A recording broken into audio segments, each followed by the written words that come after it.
It's okay. Off your mic, it's okay. Off your mic, Chai!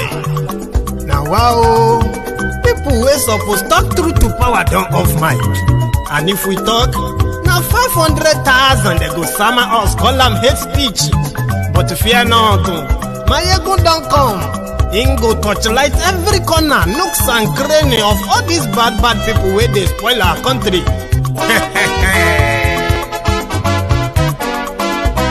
So my people make we laugh, yo yo. Maiyegun don't come, oh yo yo. My people make we shout, oh yo yo. Maiyegun don't come, oh yo yo. Maiyegun don't come, man of the masses, oh yo yo. Maiyegun don't come, oh yo yo. Maiyegun Diary Politico, yo yo. Maiyegun don't come, oh yo yo. This one not the off in mind, oh yo yo. Maiyegun don't come, oh yo yo. And in the touchlight every corner, oh yo yo. Maiyegun don't come, oh yo yo. Okay, some people be they holla say they want the power. Chai, them be promise us say we go get light and power. Nah. Them hustle sote they can't get the power. But now they know they do anything with the power. Sure. Every day, dollar just they get the higher power over Naira. See them talk say make we off mind, but thank God say Maiyegun don't come. So my people make you laugh, oh yo yo. Maiyegun don't come, oh yo yo. My people make we shout, oh yo yo. Maiyegun don't come, oh yo yo. Maiyegun don't come, man of the masses, oh yo yo. Maiyegun don't come, oh yo yo. Maiyegun Diary Politico, oh yo yo. Maiyegun don't come, oh yo yo. This one not they off in mind, oh yo yo. Maiyegun don't come, oh yo yo. Person where they do evil, no one make person talk. Them say that Maiyegun, that man too they talk. He too they talk. Say Maiyegun Diary, he they hot like pepper. But every day then they take money in bulk. Woman picking, they the street they hawk. Still them talk say make we no talk. But thank God say Maiyegun don't come. So my people make you laugh, oh yo yo. Maiyegun don't come, oh yo. Fellow Nigerians, God has once again brought us to another season of general elections across the country. I am therefore calling on all of you to exercise your franchise in a peaceful atmosphere. I am calling on specifically our traditional rulers, religious leaders, and parents to warn their followers and wards alike to not allow themselves to be used by a few to foment trouble.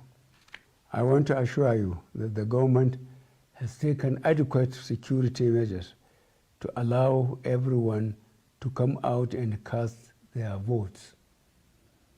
I am therefore appealing to everyone to give them the necessary support. Fellow Nigerians, I want to use this opportunity to once again thank you for electing me to be your president on 2 occasions. I am not a contestant in this election, but my party, the All Progressive Congress, has a candidate in the person of Asiwaju Bola Ahmed Tinubu. As I mentioned before, Tinubu is a true believer in Nigeria, who loves the people and the development of our country. I am calling on all of you to vote Asiwaju Bola Ahmed Tinubu. He is reliable and I trust he will build on our achievements. Finally, I want to once again assure you that I am fully aware of the current hardship you are facing as a result of some policies of the government which are meant to bring overall improvement to the country. I am appealing to you to exercise further patience as we take appropriate measures to ease these hardships. God willing, there will be light at the end of the tunnel. Thank you, and God bless the Federal Republic of Nigeria. Fellow Nigerians,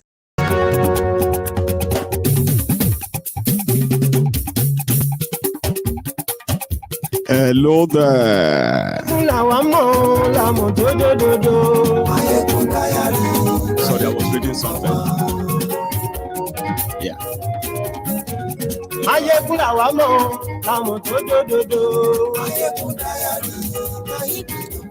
Good evening to you, good morning to you, and good afternoon to you from wherever you are watching from. This is Maiyegun live.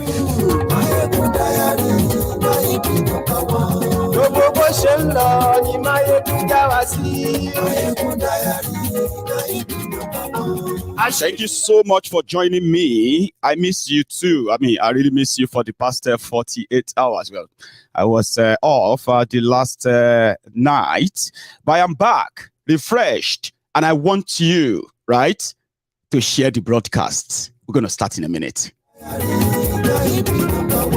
Maiyegun Diary, Politico. Godfatherism, kò sí lọ́rọ̀ Maiyegun Diary. Ẹ farabalẹ̀ sẹ́ o, kẹ́gbọ́rọ̀ lẹ́nu. Maiyegun Diary.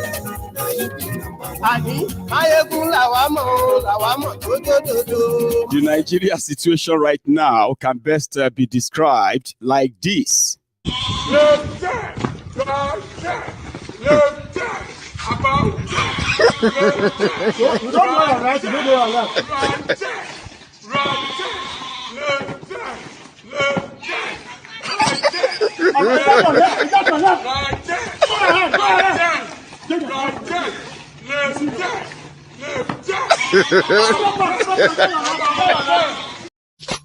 What are we do today? Today, I will live up my voice in space. Oh, yeah, what I know, you are always there for me. Yeah. Oh, my God, you are my only Lord. Forever when they say, thank you so much.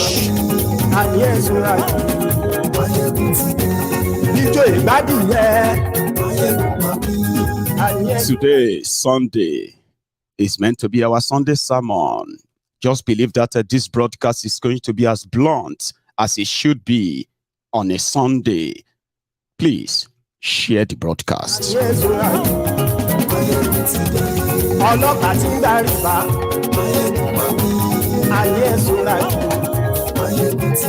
And I'm so sorry if you feel left out. It's just for us to say that we are happy to see another Sunday, because by this time next week Sunday, it is going to be a new story, a different story.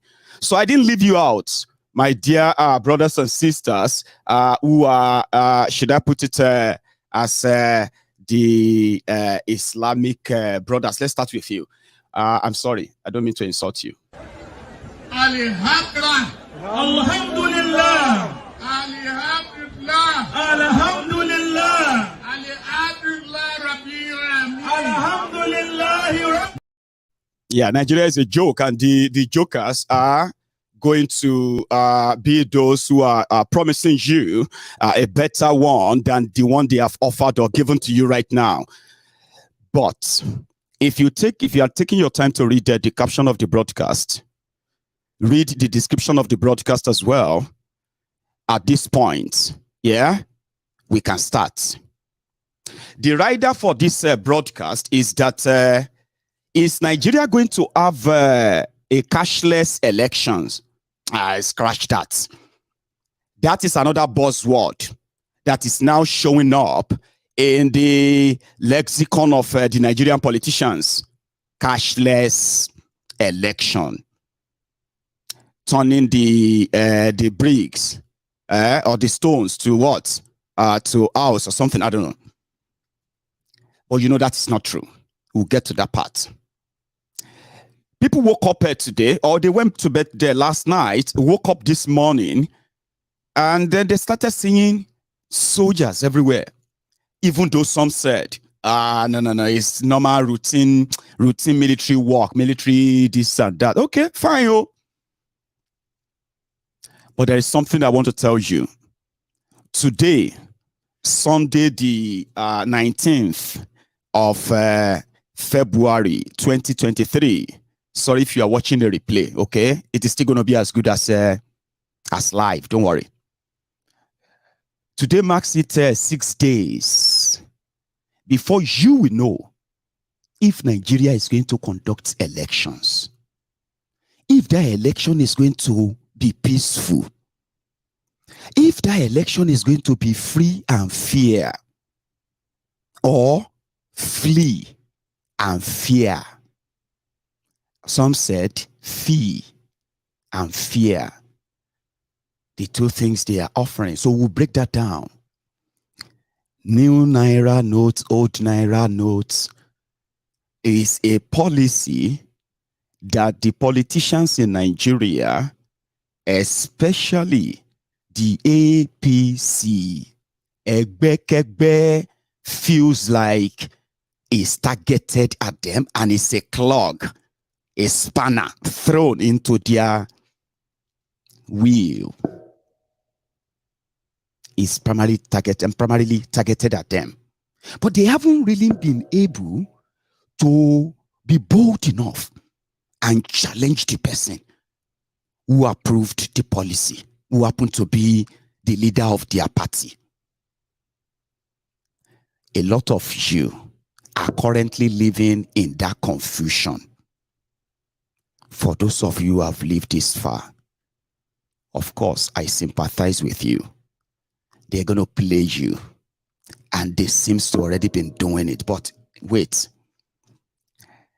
Wherever you make up your mind on, I am just here to help you take responsibility for anything you do.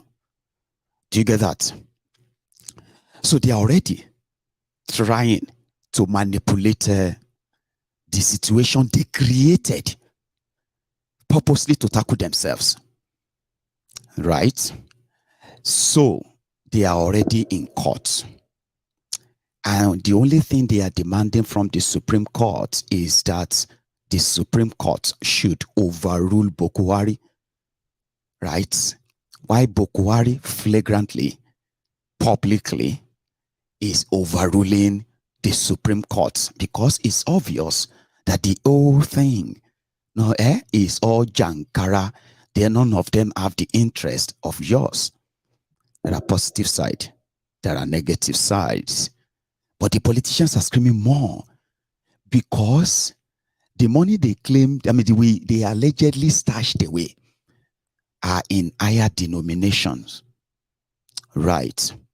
So the criminals who made policy, the criminals who are crying over the policy, right? They have 6 days to bring Nigeria to our knees. But there is something you should remember. This is just a tiny bit of the real problems that is about to consume APC, as well as Nigeria generally. And please remember, before the issue of money policy or no money policy and all of that stuff, change of Naira, recoloring, before all of that gets to the head, there has been allegation of internal sabotage to ensure that Tifnumbu does not become the president of Nigeria. That is within. Part of the allegation is that Buhari has vowed not to let Tifnumbu use the regular traditional incumbency factor. That is the ruling party. No matter how bad they are, they still what? They will still have the election to lose because they have all the resources. Nigeria factor, religion, tribe, money, intimidation, violence, corruption within the electoral system, rigging, outright rigging. All of this then cemented and legalized by the judiciary. That's the tradition. By this time, February 2019, when Buhari was running for second term, Pastor Ruga was everywhere sharing money. And they had a name for it. Trader money, market money. The police, the soldiers, the army, all of them, they were on standby to ensure that every area where they were going to carry out their rigging state by state, they were manly protected for the riggers. All these are the traditional things. Naturally, immediately Tinubu became the candidate of the party, he is expected to inherit all the resources naturally. Like everybody should have fallen in line. But rather than fall in line, they fell apart. But they were hiding it, pretending about it. Buhari failed to appear in their campaigns for many times, except whenever they raised the dust. Somehow, then they will drag him out. He will show up. He won't say anything. Tinubu will appear everywhere and he will be lambasting the same government in power. All of this were being denied in the public domain. But within, it was eating them deep and deep and deep. They wish Buhari could just take a stand and not be playing chess with them until he got to this stage. Supreme Court, order, counter order. And I want to remind you that the situation has gotten to a stage that a governor, APC governor, committed a felony, treasonable felony, right there, and it's been 72 hours now, and there's been no consequences yet. That is to tell you, the Buhari that they have used all means, according to El-Rufai, to persuade him this is not ideal, has ignored every advice until it got to this stage. But remember this, according to El-Rufai, money, vote buying, corruption, this changing of money, and the rest of that, they are actually not the cocoa of what is hitting them inside the Tinubu's camp. And I'll tell you this, free of charge. You don't have to agree. Buhari is considered to be a very dumb person, to the point that you could easily sit down and think confidently that you can predict him. And he has fooled many people many times, again and again, and he is doing it right now. One of the allegations of El-Rufai against Buhari is that the people around Buhari, which we know, they are the CPC members of the APC. They are pulling all of these strings with the approval of Buhari. And all these strings is to what? To ensure that when everything goes down, the power will remain in northern Nigeria. And that would only happen if they help amplify the division in southern Nigeria, or should I say, amplify the already divided southern Nigeria. And it seems to be working. And I'll tell you, the house is divided within itself. Buhari is not letting them have access to unlimited funds like they used to do during elections. But they don't even care. They have their money. Then Buhari, in his dumbest wisdom, ignored 200 million of you and focus straight on the less than 10,000 or 100,000 of these rogues and their family members who have stockpiled money to buy election, right? And he just fired this policy. Throw them into the disarray. And while it seems in disarray, as they claim that it is an attempt to make you hate them, as if to say you are supposed to love them after all that has happened, right? So that Buhari did this for you to hate them. He did this to hurt his own party. But he was also accused by El Rufaya's broadcast that Buhari, because he wanted to deal with his own party members, decided to sabotage Nigeria economy, closed your banks, devalue or made your money illegal.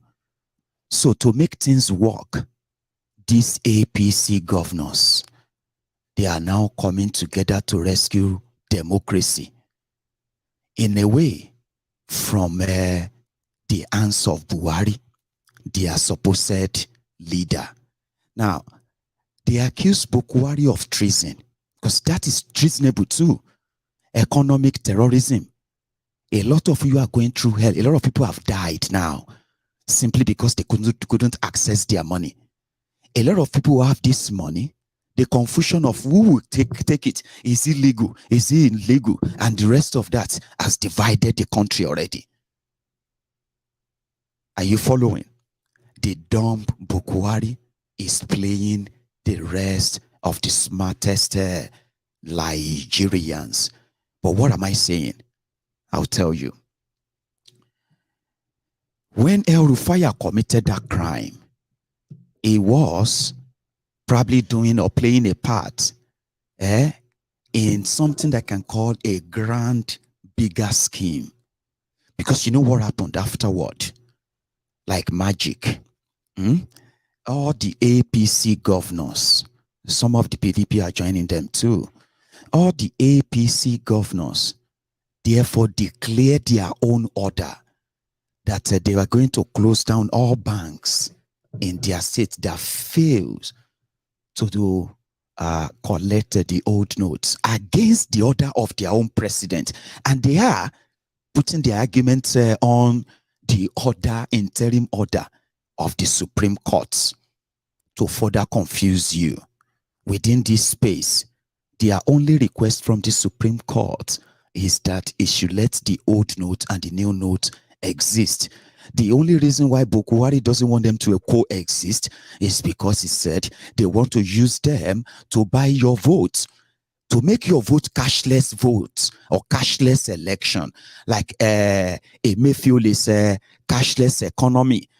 They withdrew nearly 3 trillion naira cash, and they pumped back in 700 billion naira. The people that knows that without the structure, they are talking about the structure of the military, structure of the police, structure of the INEC, and all those structures of thuggery and violence that should normally get legitimized if they have the backing of the federal government. They couldn't come out and protest about that. El Rufai could not come out and tell you that they are actually using this naira scarcity. Do you know that they are not really paying it? They are not really talking much about fuel scarcity. Have you paid attention to that? It's about naira, even though the naira scarcity you are talking about does not affect any of them. They have the old ones. They have the new ones. They are stockpiled in government houses across Nigeria. Yes, today in Ogun State, their governor opened his own vault after giving the commercial banks in the state ultimatum that if they refuse to collect that money, he's going to revoke all their CFO, certificate of occupancies, where they built all their offices. Therefore, it will take over all their properties across Ogun State. The same thing is being cooked up in Lagos State as we speak. It's already declared in Kaduna. Same thing is happening in Kano, as well as Zamfara, Nasarawa. All these places are already making all this declaration. They are declaring a counter order against their own president. You know what he did? He opened his vault today, and they enveloped 10,000 naira old notes, 1,000 naira notes. Inside government printed a government branded envelope, right? And they started distributing them to the members of the APC. Now, they are telling their people, the states in Nigeria don't print money. They have nothing to do with monetary policy, right? Buhari has destroyed all institutions in Nigeria. They watch him do that in 7.5 years. Part of the destroyed and ruined institution is the Central Bank of Nigeria, the judiciary, right? But this particular one could be, this one affects you. Let me re-break it for you. Let me re-break it down for you.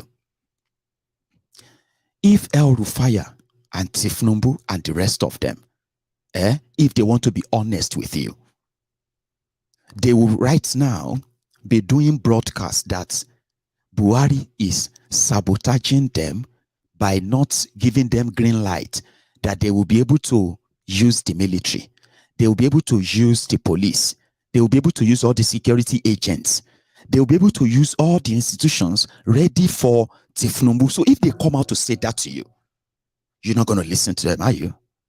No. That is why when Emefiele said they were changing money in October, they did not say a word. In fact, there is a guy called Senator Ubasani. That Senator Ubasani is from Kaduna. He's a senator representing a part of Kaduna in the National Assembly. This Senator Ubasani is the close ally of El Rufaya of Kaduna. El Rufaya of Kaduna is considered as somebody who is allowed to peep through the windows of Buhari's kitchen whenever the kitchen cabinet of Buhari are plotting, or the kitchen cabal. They open the window. El Rufaya could peep through. Now, who is Ubasani? Ubasani is the governorship candidate of APC in Kaduna right now. Ubasani is the senator that moved the motion for the change of Nigeria Naira to what Emefiele later shown to you as the recolored Naira of Nigeria. It was El Rufaya's person, who is a governorship candidate right now in Kaduna, that moved the motion legally at the National Assembly. The Senate passed it, gave the approval to Buhari, to Emefiele. They didn't say anything about all those things until the end of January, when they felt like the people, all of you are already confused, worried. In fact, you were believing Buhari when he said that the purpose of the policy was to ensure that the kidnappers who have collected ransoms in billions of naira, the money, they will not be able to change the money. Politicians who have stockpiled your money too, they won't be able to change. So all of you are beginning to side with them. And they came up with that line: this policy is targeted at us.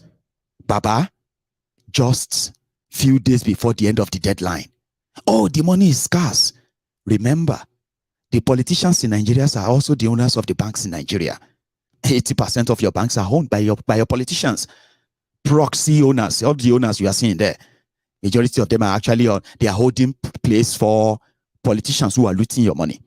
They are laundering the money through the banks for them. The politicians have access to the money, right? They were not bothered. But if they allow the deadline to come, then they will automatically lose so much. Not because they can't change the money. It's because they won't have enough new Naira notes that will match the stockpiled old ones that they were already prepared to spend for the elections. I don't know if that makes any sense to you. Does it? Anyway, it doesn't have to. So, if they came to you and say, because Buhari is not giving the green light, some people are working within the presidency to make sure that if anybody comes out to perpetuate violence or share money or anybody transfer money anyhow during this time, they will be arrested. Account will be frozen. If they see you with enemy weapons, you'll be arrested, even if you are working for the ruling party. That is not clearer green light enough. So they can't come out and tell you that. Now you are struggling. So all they have to do is to make sure that the banks they own don't give you the money. It's very simple. So this is where Ekembeke Soro Irong Parofunro, the liars, deceiving the deceivers, and they are telling themselves, deceiving themselves, and you are the pawn on their chess table. Right. So they started the campaign. We need to speak for the people. There are people in villages. Meanwhile, before the rest of you in southern Nigeria even see or touch that new notes they are talking, it was in the middle of January. Some of you didn't touch the money until the middle of January. Meanwhile, up north, they were already using vans to transport these new notes to the remotest of the remotest part of the northern Nigeria. But remember, the people who brought the policy, they didn't bring the policy because they want to make your life better. No. It's to make it hell. It is to do exactly what they are doing right now. They know the amount of money in your circulation. So they took them out, right? And they gave a far less amount to replace what they took out, and they said cashless policy. They don't want too much money in accounts. I mean, in your hands. They want you to go and open bank accounts, right? So it is a calculated one that will already breed this confusion. But how do you think they can use that for an election when it's going to be totally, I'm coming, give me a sec. You don't cast, last, everybody go chop breakfast. You don't cast, last, everybody go chop breakfast. You don't cast, last, everybody go chop breakfast. You don't cast, last. So that's how they have to bank on it. But banking on it has made many of them now to commit even more crimes that will actually, this week, will decide a lot. Sorry about that, flickering and then flickering picture. I do have issue with those batteries sometimes. So the people that didn't care when you were home for 8 solid months as students, they didn't care. Buhari didn't care. At some point, they told you to start praying. At a point, they told you to tell your parents to start begging the lecturers to go back to work. At a point, they started the propaganda against the lecturers. Then it got to a point, they created splitter groups, splitter union to divide. The teachers, the lecturers union in Nigeria, the university lecturers there, all this were done by the same people who gave no damn about you. But suddenly, they feel like you queuing to buy petrol or unable to have access to your money is a plot against their candidates, but they are unable to mention the names of the people behind it. So every time they raise this dust, they will drag Buhari out, take him out Buhari will come out in order to make it look like, you are the ones who are just doubting things. These people are together. It will appear at their campaign. Vote for Ashiwaju to continue what we are doing. But it's doing exactly opposite of what they want him to do in order for them to believe that he is with them. Abi? Anyway, cashless elections. Buhari started deploying soldiers in Ogun State today. As the banks are not able to give you money, the state governor stepped in. Something like this. Who are you, please? Just brief introduction about yourself. Speak to us. Why are you in this place? Why are you here? I want to go and collect money in GT Bank. And what is your experience since then? No.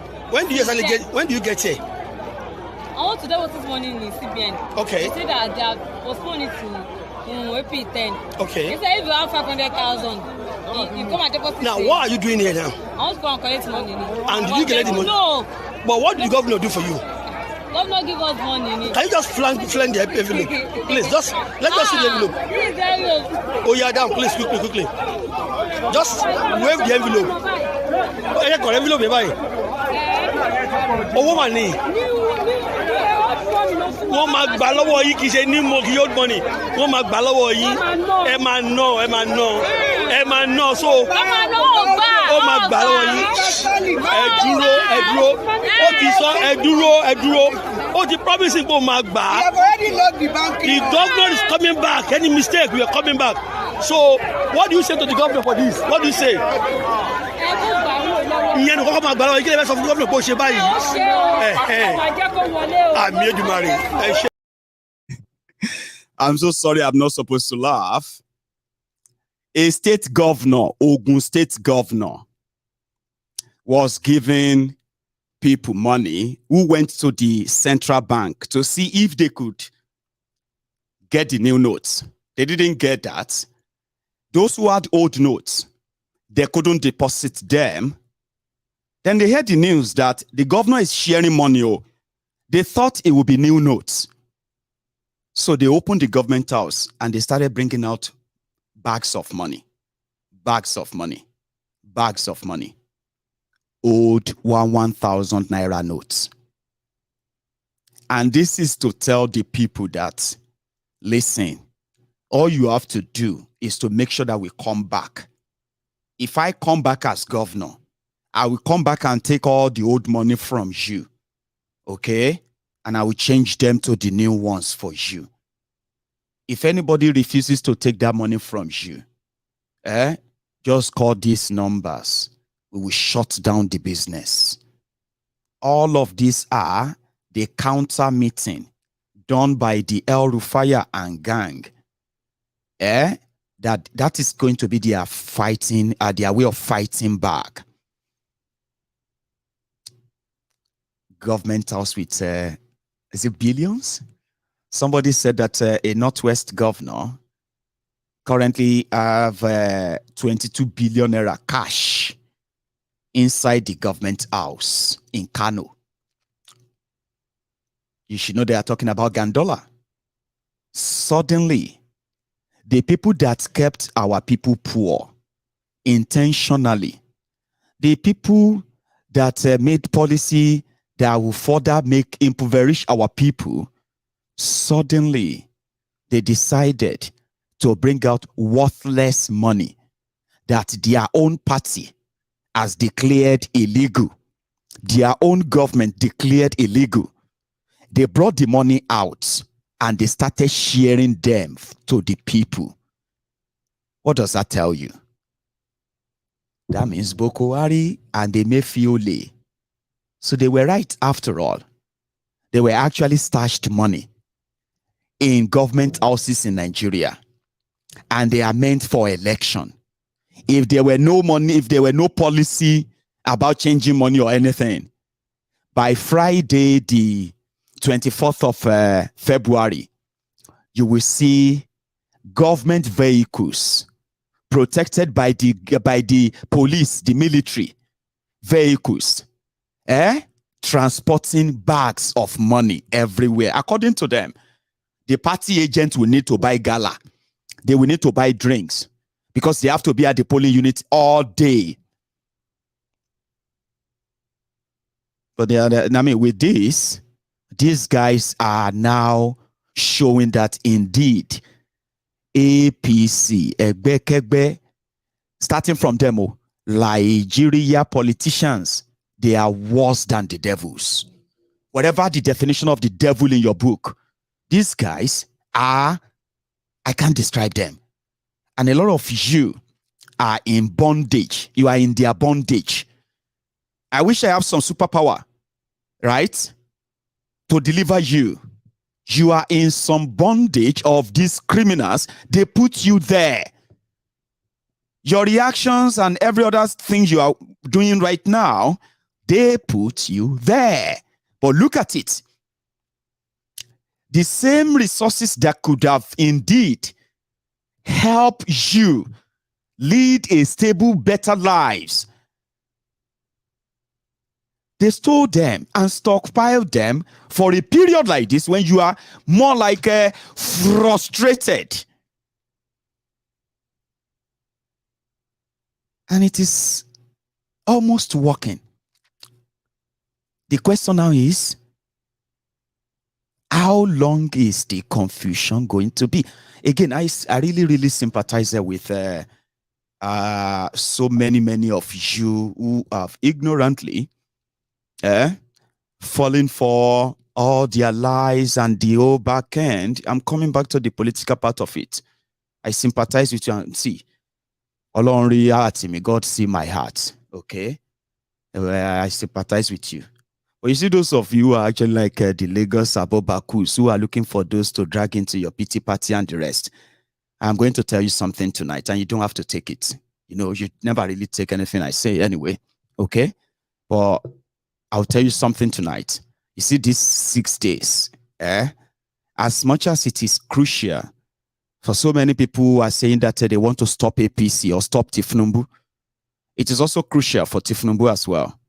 And I'll keep saying it that whatever happens after this year Saturday charade, if it's ever old though, whatever happened in your charade afterward is what will really determine if Nigeria is going to exist for another decade or not. I'm just saying. So you need to understand that. So yeah, everybody is feeling the bite, and I sympathize with you. There's no point in coloring it, as they say. So the politics there, ladies and gentlemen, is that the house divided against itself could be in a way a smoke screen for something even bigger, and that this is coming from the supposed people from the same group, right? APC, Egbekegbe, even makes it more scarier. People said there will be no election in Nigeria for 3 years now. A lot of people have presented a lot of theories that will make it impossible to have election in Nigeria, or a peaceful one at that. And in all of these theories, APC, Egbekegbe, including Buhari, keeps coming out to say, you are just wishing that that will happen, but it's not going to happen. There will be an election, there will be a transition, and there will be another president in Nigeria in May and all of that stuff. They keep doing that. But 3 days ago, El Rufai said there is actually a plan for interim national government in place by Buhari, and they haven't responded to that up to now. He said it. He made a broadcast. He said they are doing everything to make sure that Asiwaju loses, or there is no election at all. In fact, there is a plan to stage a coup. This is an allegation coming from the same political party, the same government. Now that makes it more scarier. Not to some of you who have already projected it for so long. I would rather work with the pieces of what we can see now. So if it's what you have seen for so long, maybe not this way, not like this, but you've seen it anyway, well, kudos to you. Because these 6 days will determine every prophecy, as you say. I've got mine, but they're not prophecies. They're just like permutations that are obvious, right? That you can arrive at a particular conclusion because of certain pieces that you've got to get, pieces of information that are public, not secret anymore. Do you get that now? We all have that projection. So when people woke up this morning in Lagos and they started seeing soldiers marching, kilo little, they said they are doing soldiers. It's routine. Nigeria military always do the march, and they do that every once in a month. In fact, some do it every week. Blah blah blah blah. Okay, it's a show of force. What are you saying? Routine march for exercise and stamina and all of it, or show of force? Anyway, 6 days to your elections, you rather have to get used to seeing these images, as some people are telling you, and it could mean something else too. Yeah? Look at this one. Jesus! You do video, better video. Let me get it. Do video for them. See army. Well prepared. Ojo. On foot. From first gate to Ojo. From first gate to Ojo.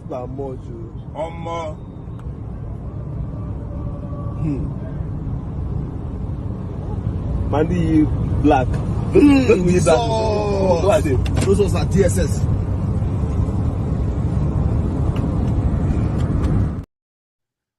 So when the APC governor started making all these moves, right?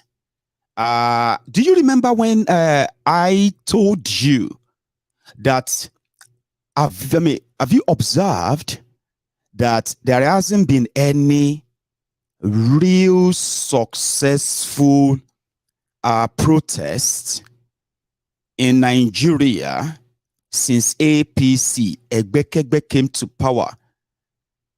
And why? So somebody said, but NSAS was very successful. I said, no, it wasn't. It wasn't. Right?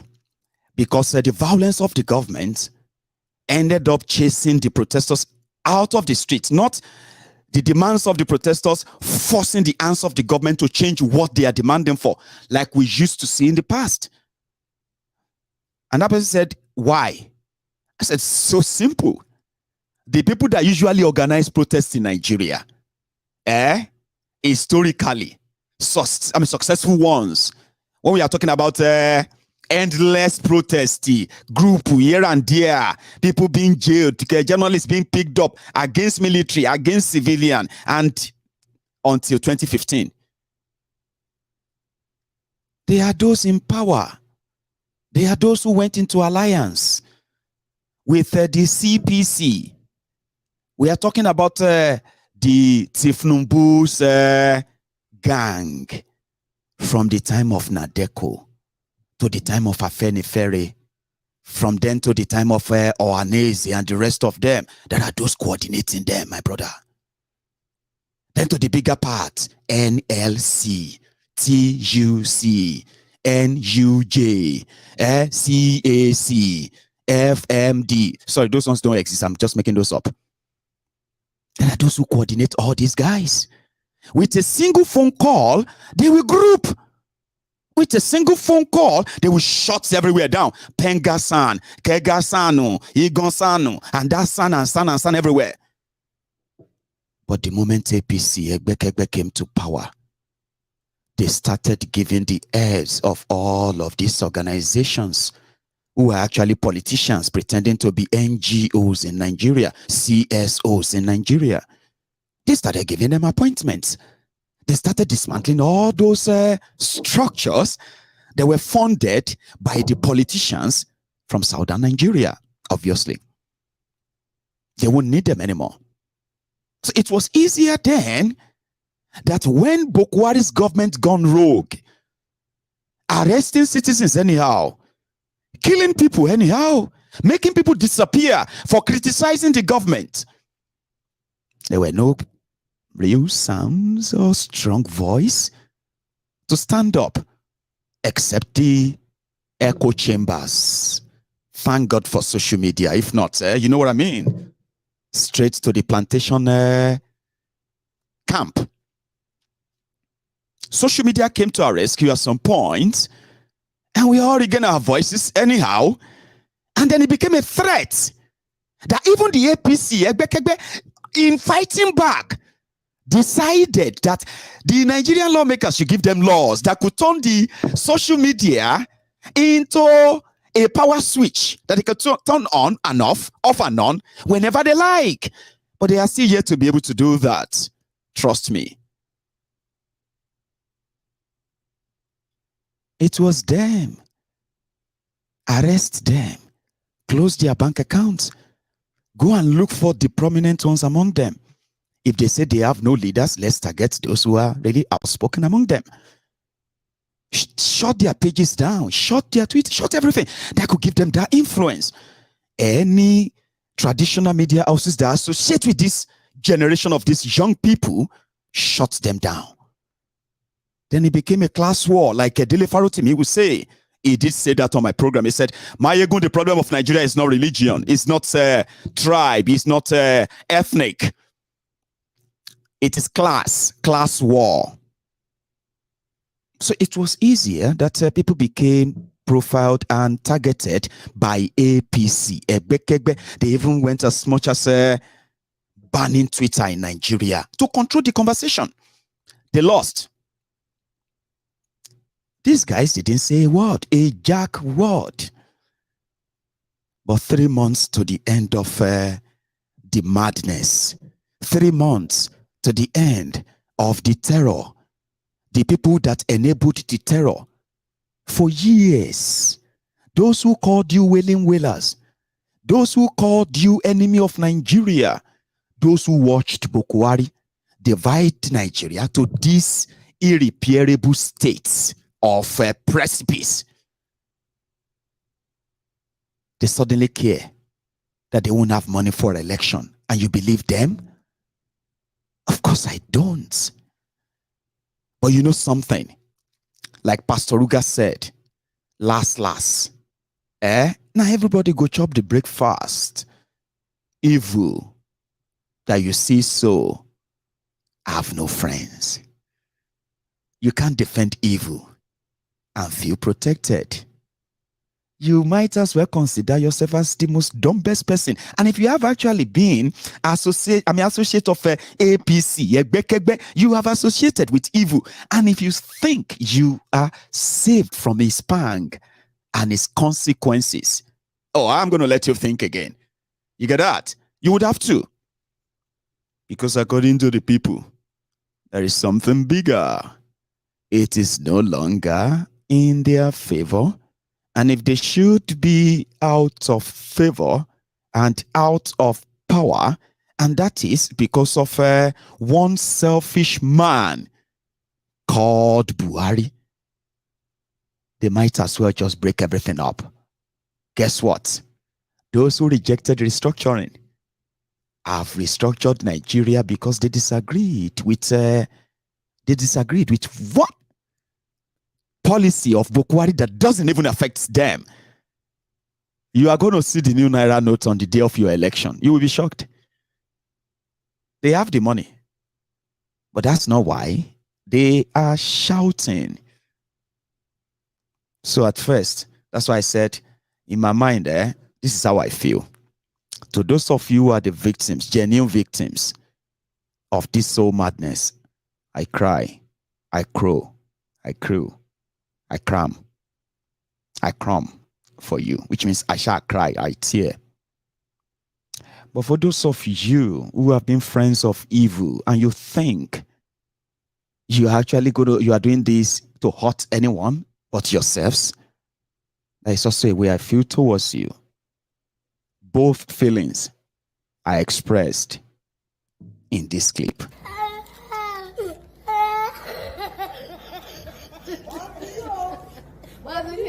Oh my God, oh my God.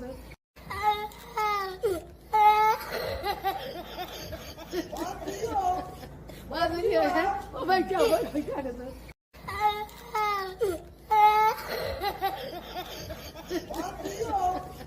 God.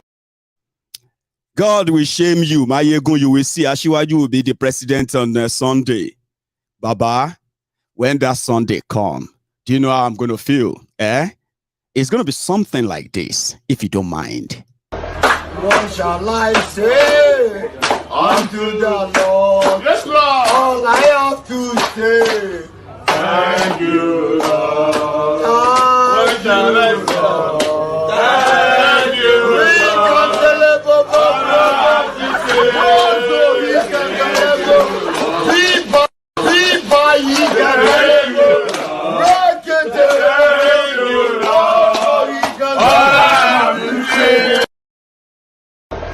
What shall I say Hallelujah, Lord. Yes, Lord. All I have to say, Thank you, Lord. thank shall I you, say? Lord. Thank you,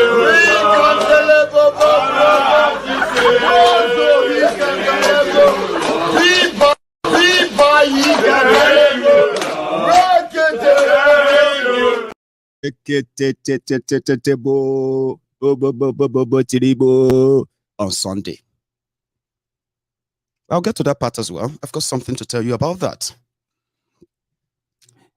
Buhari did a broadcast this morning, and I actually felt like it was like mocking Tifnumbu, because the real thing is not about the Naira. Trust me. Buhari will make you remember the reasons why you have been waiting for a day you can actually pay back APC. Some of you believe that you could do that with the election, right? And surprisingly so, the records and then the polls are showing that a lot of you are so determined that you will overwhelm the voting process enough that they will see the highest turnout of voters ever seen before. And Buhari said, and it will count every single of the votes. But traditionally, when they say you don't have structure, the structure is that to make sure that a lot of you don't really come out per se. There is a structure to stop you from coming out. There's also a structure to ensure that those of you who come out, half of you or more than half of you are victims of the already rotten system. You need a little bit of survivor, and they will offer you right there, right then, and you're going to change your mind. That's a structure they're talking about. That's a structure that Buhari is making it difficult for all of them, right? Or pretending to be making it difficult for them now. Abikini Bugbili, the APC states, Ojo, Songo, Abeokuta. Military. Get ready. City boy. This is Ogun State. Ogun State. Military. Get ready. It's election, ladies and gentlemen. It's not war. No wonder some of you have been mentally or psychologically destroyed. Nigeria did us bad. A lot of us are suffering from PTSD from growing up in Nigeria. It's not a good experience that some of you would likely love to beautify. If you say referendum, are you trying to bring war to Nigeria? Are you ready for the war? I say, Baba, referendum is not war now. What do you mean? The government is going to, they will bring army out. I said, oh, okay, I get it. Oh, I get it now. Because that's how you conduct your elections. It is always war. Official war, non-official war. Abi, official state actors, unofficial state actors, all of them acting for the same purpose. A rigged, flawed system that could only produce one single result. Archaic, obsolete, selfish, corrupt people. So election is war in Nigeria, ladies and gentlemen. And the soldiers are being mobilized already. But according to them, you have nothing to be worried about. Just tell your Pekin to behave this week and the weeks after that in Nigeria election. Democracy, no problem, according to the APC. Now, they are taking this APC versus APC stuff now beyond what they are telling you. All right? And I don't want you to be, all right, I don't want you to be making things up yourself. Let's make things up based on what things we have seen. Please. I can see soldiers and their trucks, and this is a Fadiniji everywhere. So, yeah, I can see soldiers and their trucks, and this is a Fadiniji everywhere. So, as Adeniji, trucks. So they say na routine. Now so that they do every month. Now so they do for even they say Nasarawa Guso for Nasarawa Zamfara. Then that's what they do too. Okay, but Buhari is they should continue then.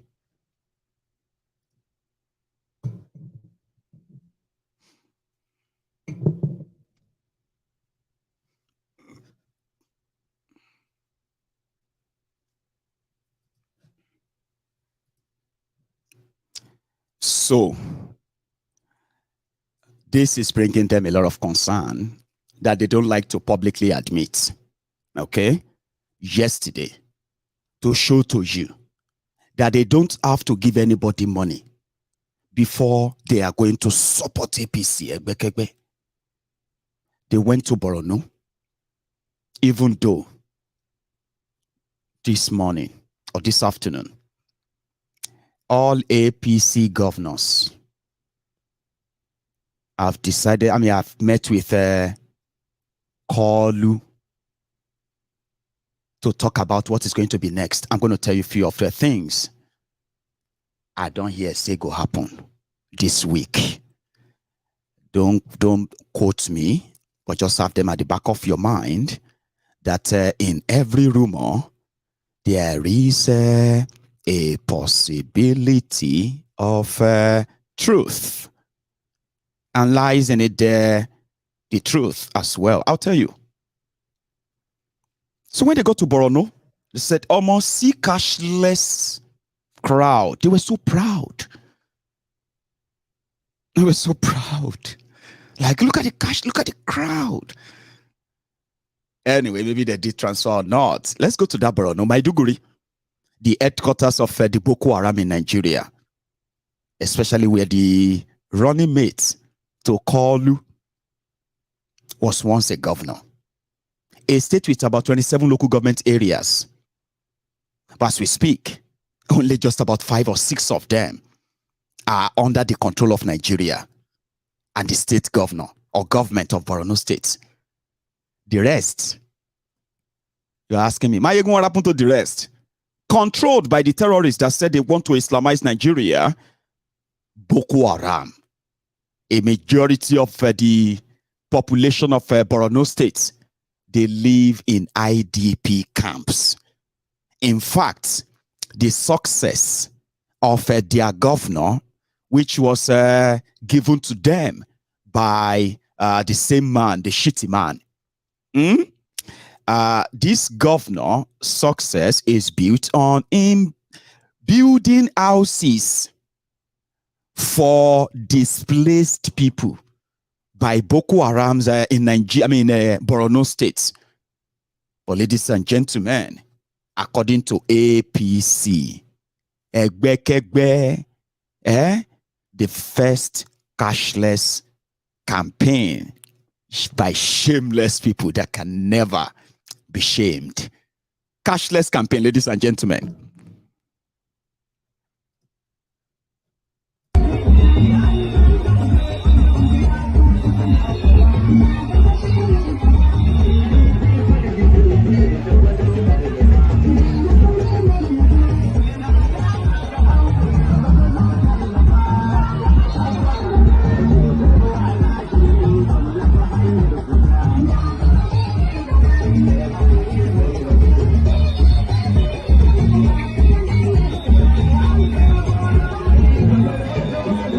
And to say thank you.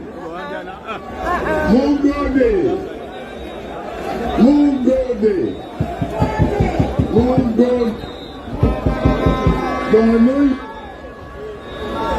You broke different.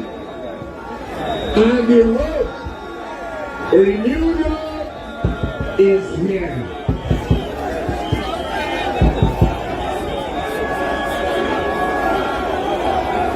Success is back. I can guarantee one thing. Hard work, honesty, and accountability. We will do it. We will rebuild the economy. We will develop of Nigeria throughout the country. Those who knew Lagos would have been able to differentiate what we take over in 1999. Today, we are promising you, the people of Borno, you have faced difficulties, you have faced challenges, that is over now. You have suffered deprivation, you have suffered homelessness, some people created orphans. We will take care of all of you. Your smile is back. Your happiness is here. Is here. And I assure you that the government that is coming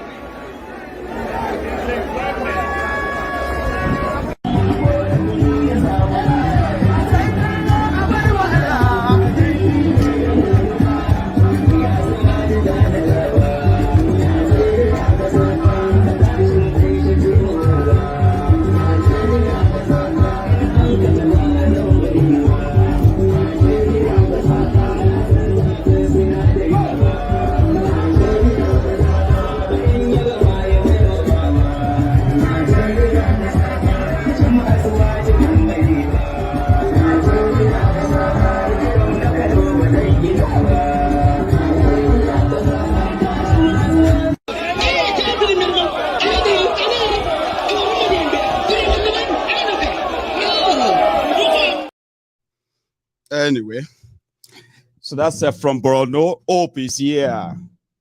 And then all that is said anyway. So some said that once Kolu becomes your president, working in italic, you can actually possibly just imagine it. Some said never, I can never imagine. Okay. We'll get to that part if you are still following. So please, if you are still watching, you can take a moment and subscribe onto this channel, like the the broadcast. And if you feel like this is not good, do you want me to advise you the best advice? Even if you have subscribed onto MaiyegunSDiary Politico at all, I would advise you to unsubscribe, okay? Because this is how it's always been. Blunt, straightforward, and sometimes petty. People say, oh, you are so petty. I say, yeah, I like being petty.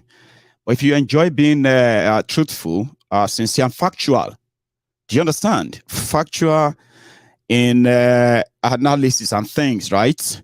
And then petty. Yes, I'm always very petty. Some say, I'm so insulting. You are so insulting. You shouldn't be insulting. I say, well, I'm not insulting you, okay? Except if you are not who you say you are, all right? If you are who you say you are, not a friend of the criminals who have been the regular tormentors, we call them the oppressors, but they have names and they are from everywhere. If you are not one of them, or if you are not one of their sympathizers, honestly, you will never take anything I say as insult. Trust me. I mean, you just laugh. People just laugh because they know that I don't insult people. I insult the people that have insulted our sensitivity many times. And they feel like they could just get away with it. You know what I mean? Like what you are just witnessing, right?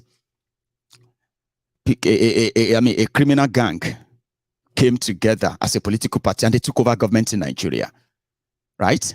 Simply because people were scared. They were scared of the direction they believed that their country was going then. They didn't want a divided country. They wanted a united one. They didn't want a poor country. They wanted a prosperous one. They didn't want a corrupt country. right? They want a country with accountability. I mean, those are not too much. I remember, like, just like yesterday, 7.5 years ago, when these propagandists, these criminals were telling you almost everything. Oh, we'll defeat Boko Haram in months. All it takes is just the political will. A leader that loves the people, that loves the country. Oh, Bobo. So I don't want to bore you with everything they've said. But for the same people to turn around and start blaming you for reacting the way you are reacting to them, isn't that an insult? So if you insult them, why should you be offended? That's what I tell people, right? If I say things that offends you, it's because you are one of them. And it's fine. It's okay. I just don't like people pretending and then hiding behind, you could have said it the other way.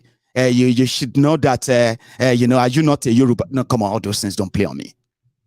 And that's why I said that if you have subscribed onto my channel before, I will advise you not to, okay? Or else you're going to end up calling me arrogant. He's so proud. Look at him. Look at the way he's talking. He has no respect. That's why you're going to have to call me one of those. Simply because I will continue to speak the way I'm speaking. And you're going to be taking them personal as you have been taking them personal. And I'm not going to say things that are actually going to make you laugh all the time. No, I won't. There are things I'm going to say too, that no matter how much you are not with them too, but if you have that your own biased mind, your bigoted mind, hidden somewhere, that you pretend to say, I don't believe in any of them. I just don't like the way you are insulting them. Baba. If they shake you, if they shake you too much, Agbado go, they drop for your head, for your pocket, for everywhere. It go just they drop everywhere. So I know all of that. But just don't hide behind all of that, okay? Just come straight. Be honest. All right? Because me, I am a realist. All right? In my world, right? Events, they don't just happen. There are things, especially in politics, they are not circumstantial. They are not accident. Nothing breaking or shocking. There are always pointers, pieces of information, happenings that are right there, right in front of you. But you know why some of you don't see them? Your bias. I'm a Yoruba man. I can't talk like that. I'm a Christian. I'm not allowed to talk like that. Oh, I'm a true Muslim. I'm not expected to publicly say what I feel about these people. Come on. Come on. Stop hiding how it is. Don't stop hiding your bias. Your bias behind all those excuses. I don't. And that's why I said that you hold me nothing. You hold me nothing. By saying, I like you. I don't like you anymore. No, you don't. You don't owe me anything. But if the truth helps you, then I'm fine. So talking about the truth, the criminal politicians who are so much hate the truth, they manufacture theirs. That's politics. You need to understand that the characters that are acting the script, the political script of Nigeria, they are not subhuman. They are not superhuman. Now you just get so blinded with so much excuses. Blinded, ethnic, tribe, religion, other things that you make up that they don't. So they call themselves, when they return back from Borno, Maiduguri, Wala Deo. This is the last week. What is Megida talking about now? What is his plan? Is he going to is he going to extend it? Because this whole thing is confusing. We don't even know what to say to people anymore. Yeah, they met in Abuja. Let me show you. Yeah, the APC governors with Kolu, right? And I'll show you what the outcome of the meeting also looks like, okay? Watch them.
How many of you remember when Pastor Ruga said this?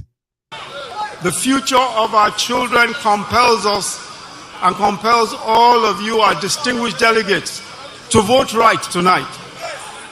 We are a religious nation. We believe in the power of prayer. We all pray for a country that is peaceful and prosperous. But God allows us, by our voting, to show Him whether we mean the prayers we pray or not. You cannot wish this country well and vote for someone you do not believe in. You cannot.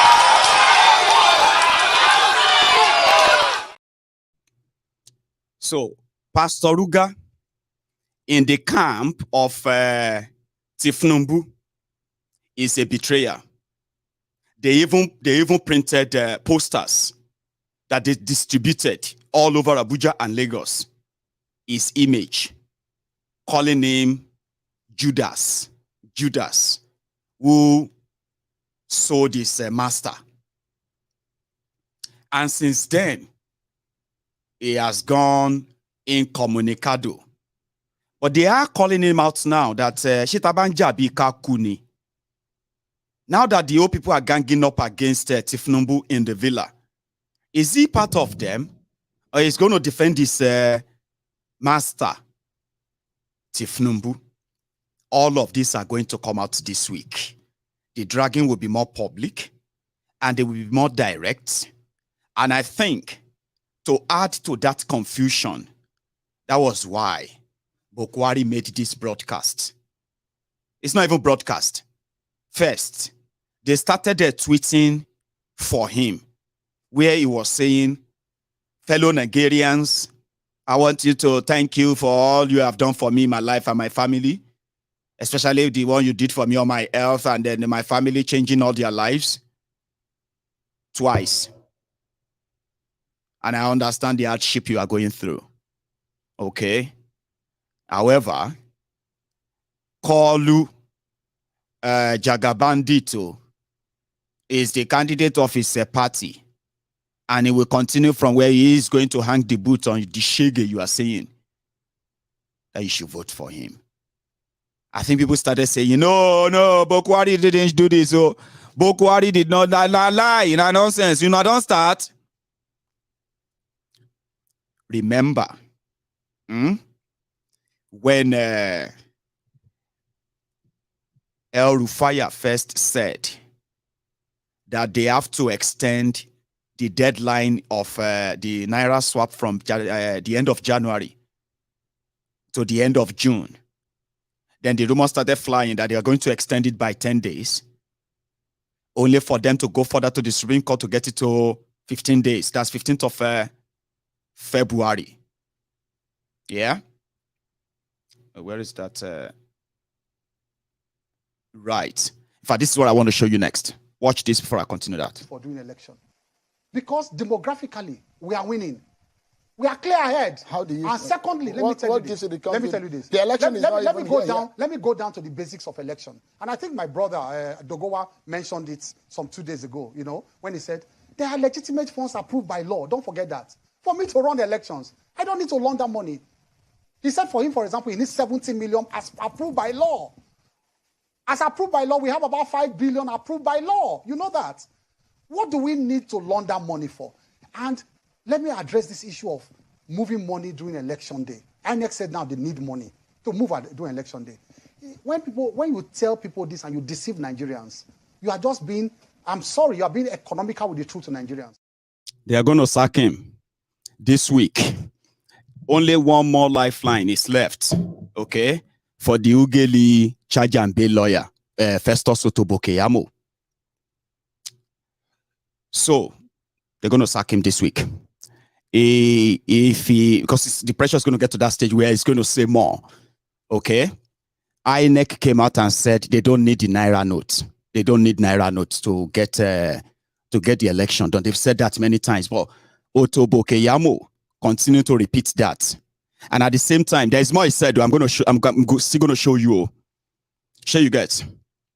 So just the same way, when El Rufaya at first started those drama, so Buhari quickly came out to say, okay, I will just extend it to the 10th of February. No more. He acted. And the following day, they went to campaign in Bauchi or I don't know. So that's to show that, they are together. They are not, you know what I mean? Then afterward, the Supreme Court says 5 more days, right? Buhari came out and said, if you listen to anybody, you are your own. Oh. Sure you get. Then El Rufaya did his own broadcast to say, Buhari is the one that is on his own. Oh. There are central bank in states in Nigeria. They are taking over central banks in Nigeria and central banks offices in their states. So which means all the money, they will take them from you and all of that. That's a counter order. So Buhari started tweeting, like I said, this morning. You know he doesn't.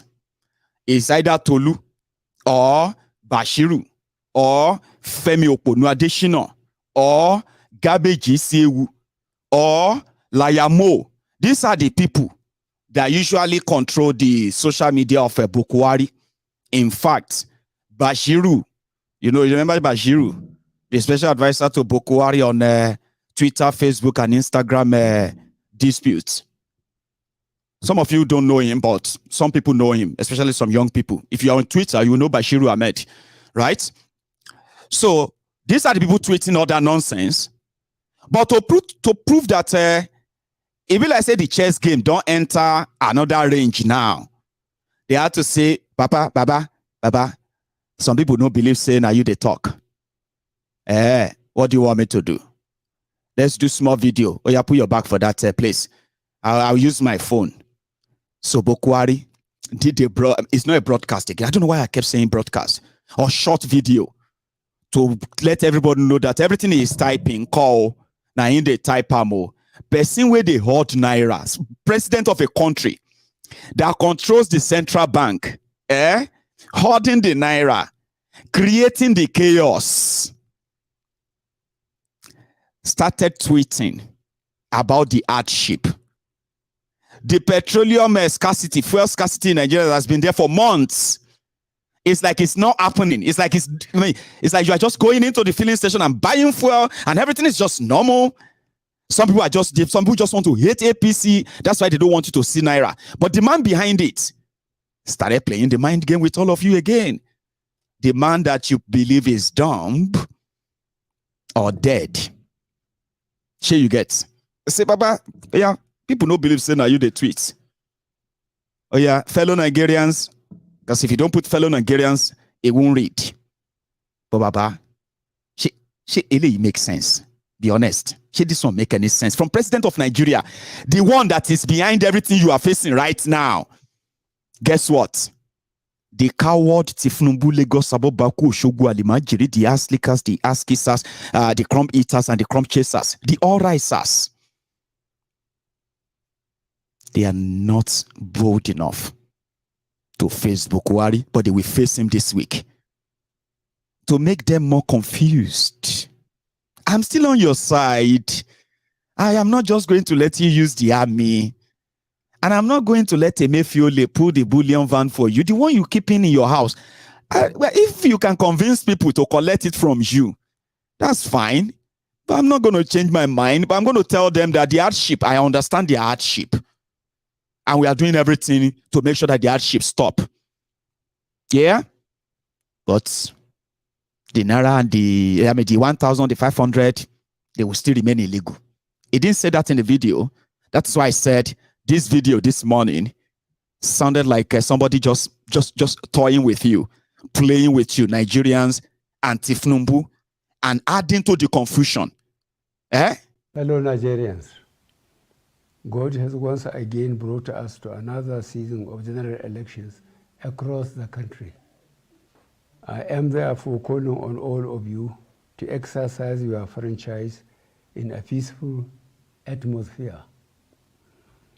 I am calling on specifically our traditional rulers, religious leaders, and parents to warn their followers and wards alike to not allow themselves to be used by a few to foment trouble. I want to assure you that the government has taken adequate security measures to allow everyone to come out and cast their votes. I am therefore appealing to everyone to give them the necessary support. Fellow Nigerians, I want to use this opportunity to once again thank you for electing me to be your president on 2 occasions. I am not a contestant in this election, but my party, the All Progressive Congress, has a candidate in the person of Asuwaju Bola Ahmed Tinubu. As I mentioned before, Tinubu is a true believer in Nigeria, who loves the people and the development of our country. I am calling on all of you to vote Asuwaju Bola Ahmed Tinubu. He is reliable, and I trust he will build on our achievements. Finally, I want to once again assure you that I am fully aware of the current hardship you are facing as a result of some policies of the government which are meant to bring overall improvement to the country. I am appealing to you to exercise further patience as we take appropriate measures to ease these hardships. God willing, there will be light at the end of the tunnel. Thank you, and God bless the Federal Republic of Nigeria. Did you see the ring light? And did you see the smirk? As they, they call it smirk, the smirk over his face. Did you see that grin? It's like he's laughing inside, reading what he was reading. Because he believed no jack, nothing, especially in the last, the second, the third, and the last paragraph, what he said. Maybe it's just me. Maybe it's just me. But I could see the fakery in it. It was like mocking you. We are doing everything behind the scene and all of stuff. You know what I mean? Like, God bless you. God, he said you should endure a little bit more. But what kind of endurance will make people be subjected to suffer, hardship, life-threatening hardship to access their money? What kind of heartlessness could have brought that? What kind of state-sponsored policy could have brought that?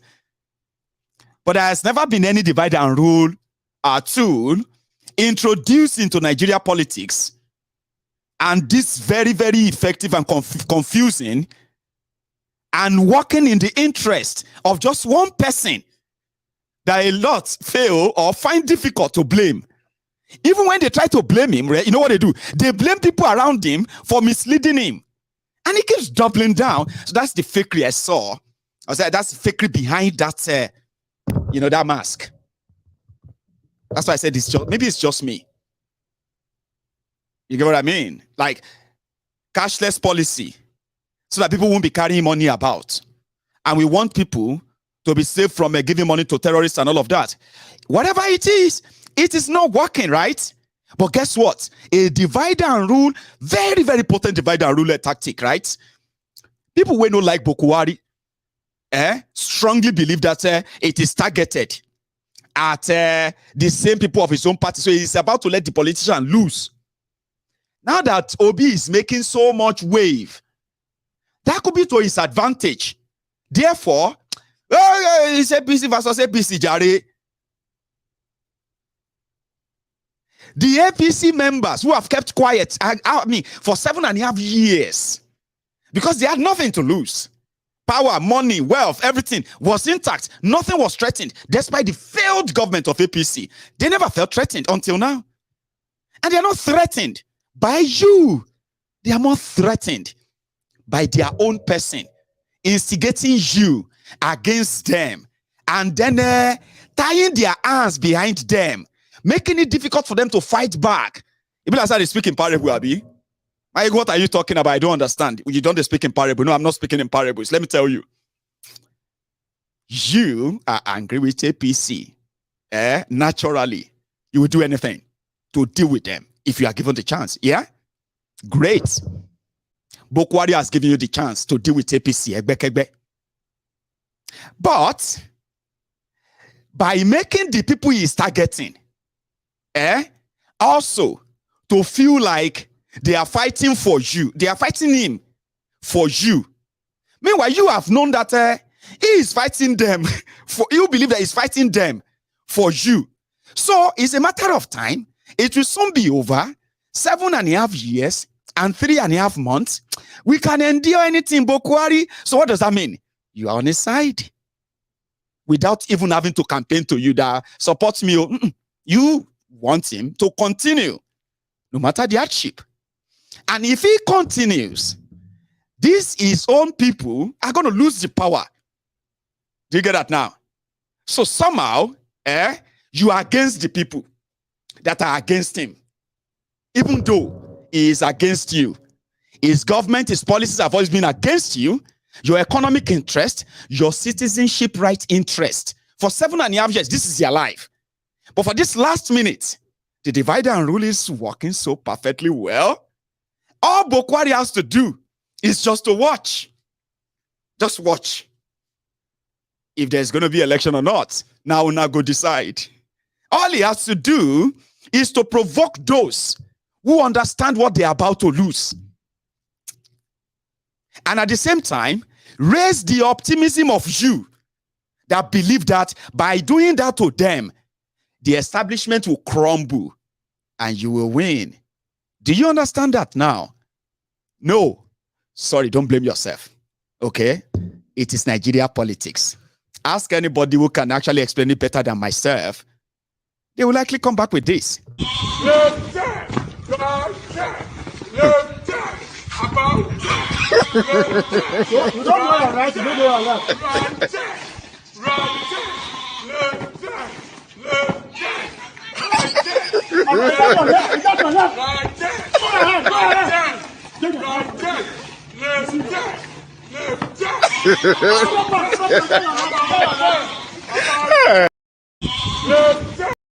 Àwọn ọlọ́pàá máa kó anybody lẹ́nu.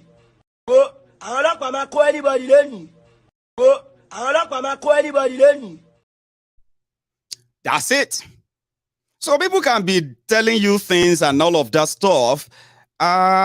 It's all coming from the state of confusion that you have in Nigeria right now.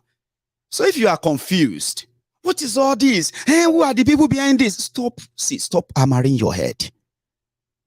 This man is behind it. Okay? And that is Buhari. And so many of you may never imagine that. What is he up to? Chaos. In chaos lies power that some of you have no idea of. And you are about to find out. Yeah? He is doing everything to help the frustration of his own people who can't even read him anymore. Some of you said that it's a game, Maiyegun. Don't be deceived. Beleo. Mr. Gamer, as it be so, now everybody is being gamed if you have interest in their election. And guess what?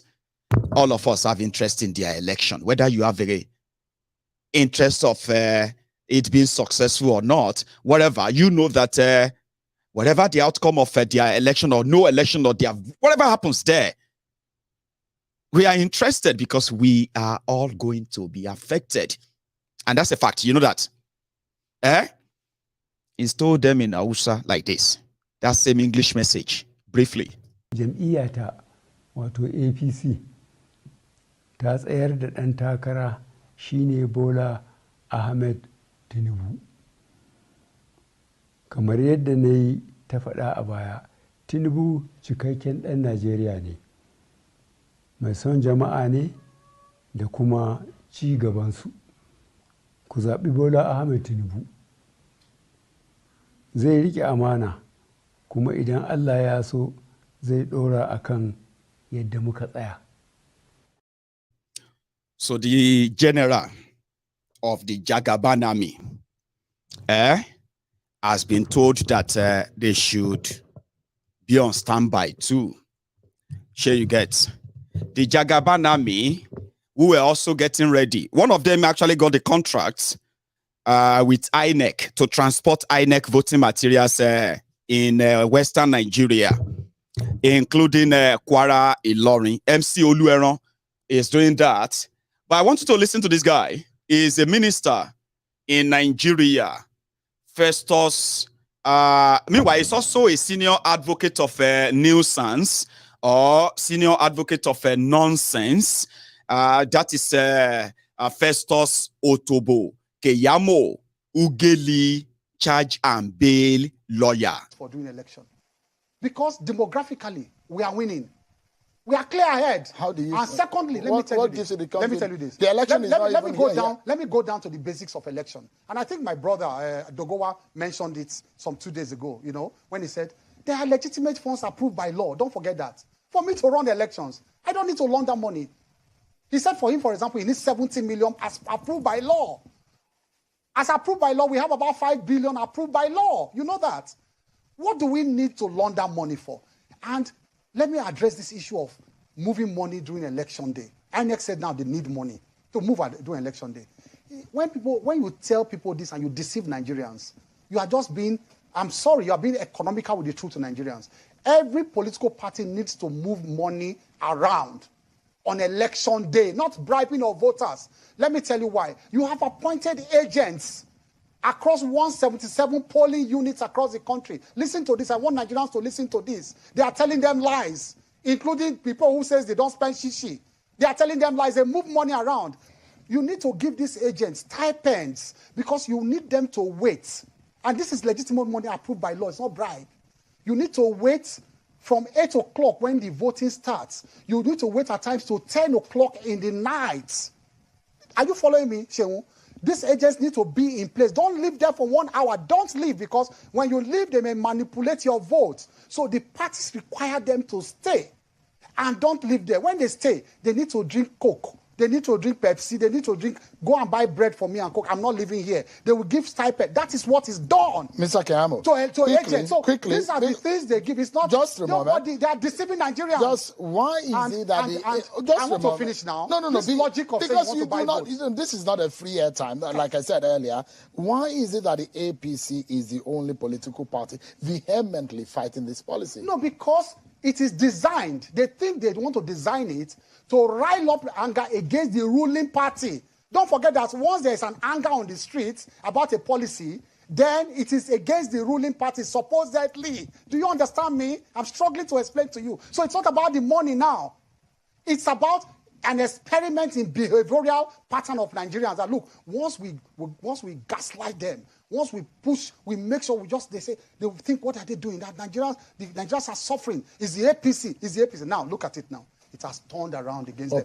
Let me finish now. Let me just make this point. It has turned around against them. Now, why? Because Nigerians know that Asiwaju, as a person, and is entitled to do so, does not support this policy. And he has done so respectfully. He has brought out his own 6-point agenda. You know that?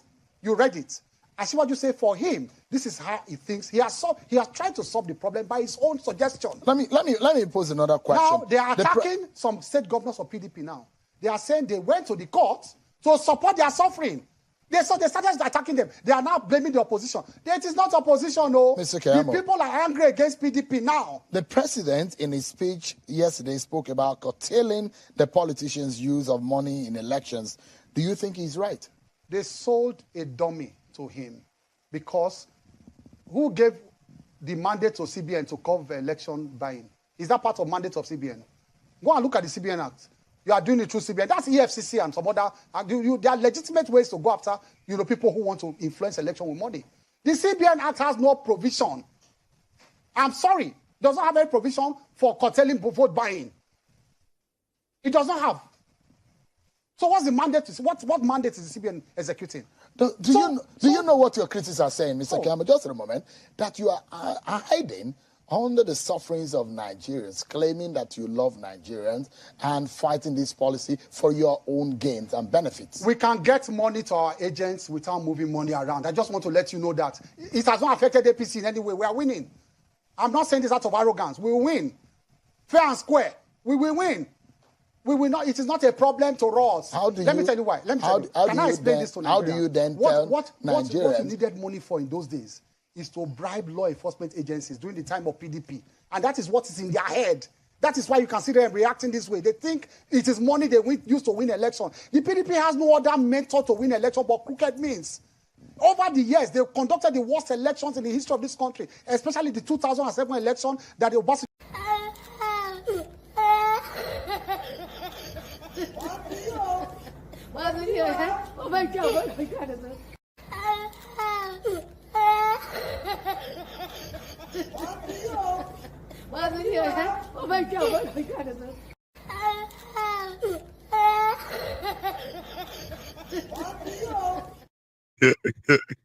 Keyamo, Festus Otobo Keyamo.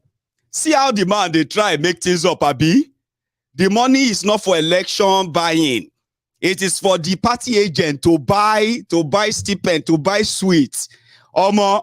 See the people with the APC, the people they are buying the sweet from. Are you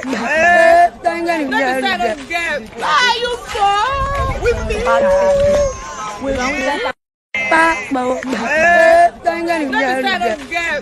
you for? With me? Are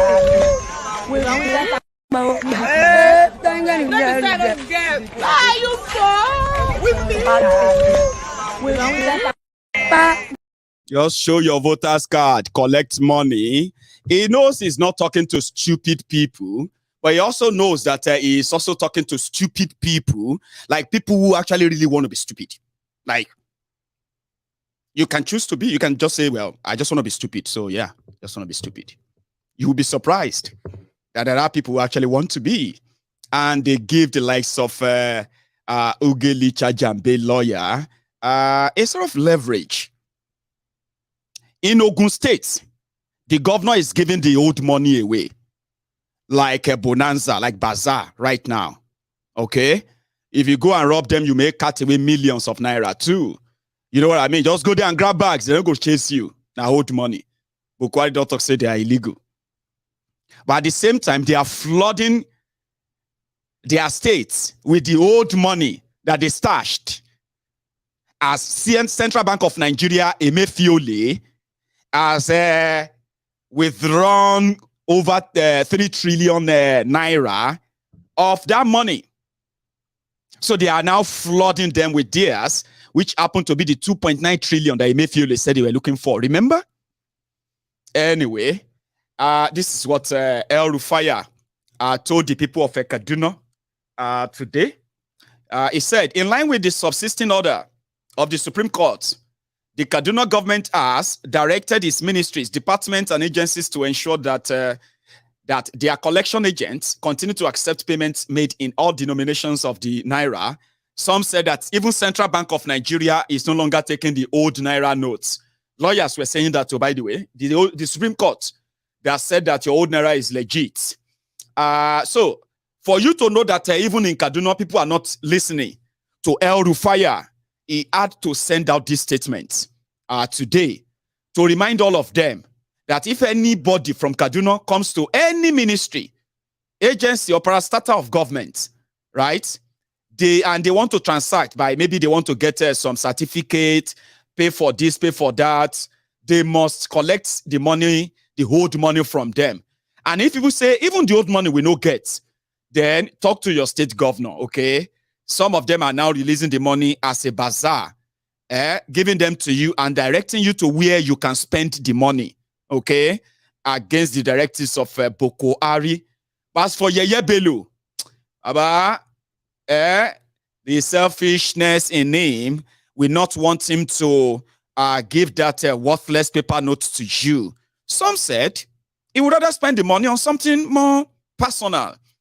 For example, this 500 to 600,000 bulletproof Escalade 600 2003 model, which they believe cost him between $500 to $600,000, somewhere around the 400 million naira. Do you get that now? Are you getting the logic now? So the money had to go. They just had to find a way of disposing them. So others are investing in properties, paying exorbitantly for landed properties here and there with that same old note. But it be like say the money too much. Are you with me? And they can't disburse them all before your elections. And at the same time, right, if the Supreme Court this week gives a judgment that says the money is legal, that will help them to perfect the con and further tank Nigeria economy, which is actually the whole thing anyway, except if you are not really paying attention. And all for what? All for what? All just to make somebody that will end up having to work like an italic to a word, what have you, a packaging that will be an embarrassment to you? Well. Your choice. So let's go to the next one, right? From among the things I picked up. You see, this week, this is the week that is more important than any other week in the political life of Nigeria. And I want to speak to you bluntly with facts. And I hope you'll be able to pick a sense from what I'm going to share with you, or it's going to help guide you in how you're going to handle this week and the days and the weeks after that. This is Nigeria's most important week. The journey to whether Nigeria is going to exist. When I say exist, I am.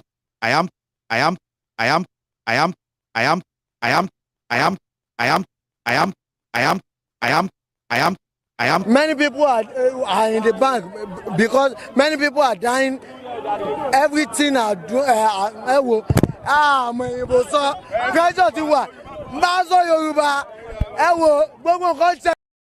My name is Dr. Habu Salihu Magaji, a Grand Patrol of NANS.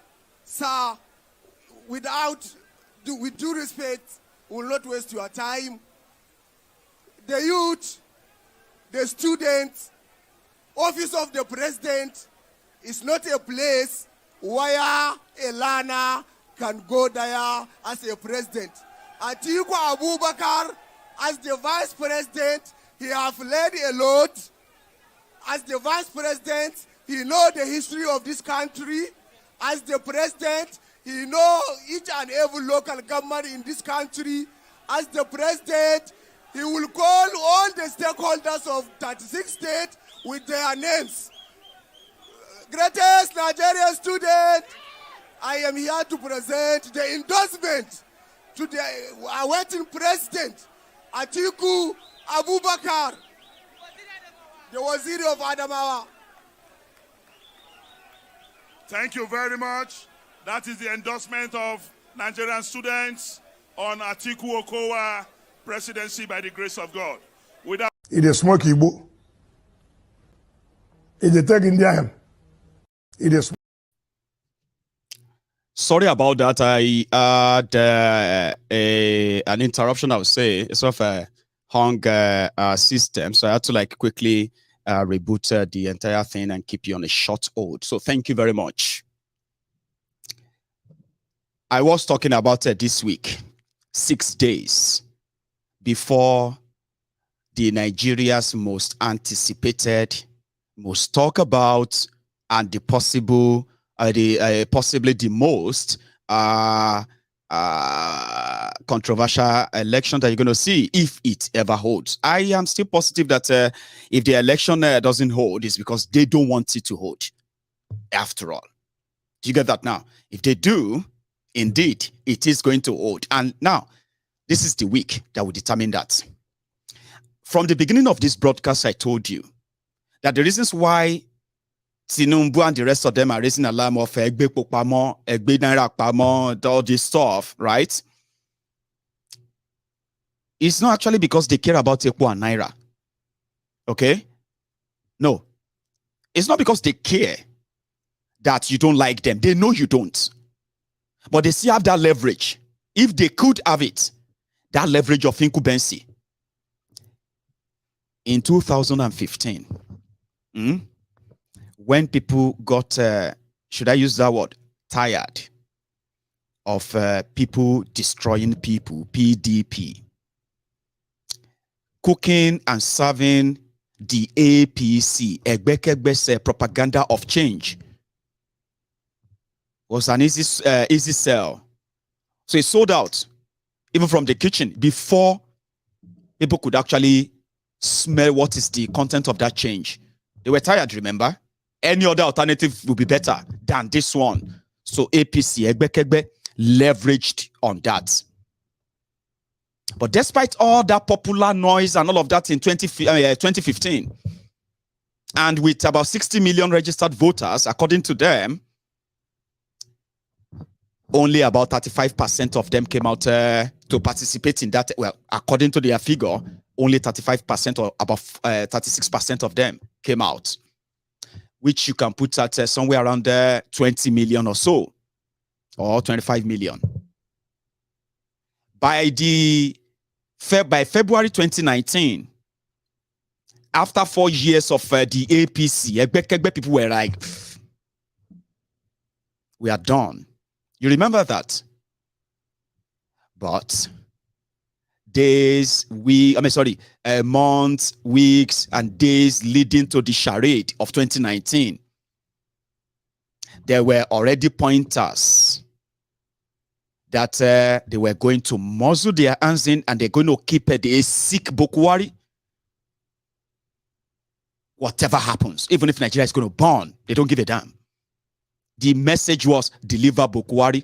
I remember when I was sharing one of the stories of the rigging of 2015, coordinated one. Then, talking about the 2019 election rigging, coordinated one, I did mention one of the wreck that got killed, the wreck in Kano that got killed with his family. It wasn't in 2019. That was in 2015 as part of the grand plot. But when they grabbed power in 2015, it wasn't done like the way you are saying things right now. It was coordinated from within. And there are certain things that played their role, that they infiltrated the government that they are part of, killed it, so that they can join the new one they are creating. And that's exactly what happened. But despite all of that, it didn't really turn the people on to join them. A lot of people stayed away, according to their statistics. So in 2019, people who witnessed 2015, witnessed Kogi, witnessed other things that happened before 2019, they further stayed away. Like, he's going to rig himself in. It doesn't matter what happened. Guess what? They recorded more voters. Took them from 60 to maybe about 70 million. At the end of the day, less than 30% of those people participated in the election as well. Right. Less than 30. So people now said, from 1999 to 2003, 2007, 2011, 15, 19, that more and more people have lost interest in the elections in Nigeria. A lot of the people register for the voters card as a form of ID card, identification card, that whenever they want to fill up any form and they say, present a national ID card, present any ID card that has a national what have you, so they can present their voters card. So statistically, people are not interested because they have lost interest in the process. The process is still the same until the obedience came. That theory hasn't been tested yet. And it is also contributing to this tension right now. Because according to some, this all destroying APC, according to them, destroying APC is to the advantage of either Atiku or Obi. They are okay with one, but they can't stomach the other. And that is part of the whole tricky confusion too. Remember, so in 2019, they couldn't get anybody to be interested, and exactly what people said will happen happened. The INEC that was claiming to be ready, doing all this abracadabra, all those demo. The election came, and the story repeated itself. Buhari got rigged back in, right?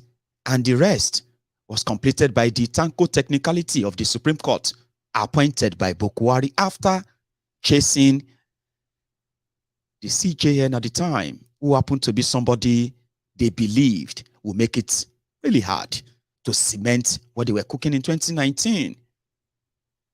So 6 days to another one.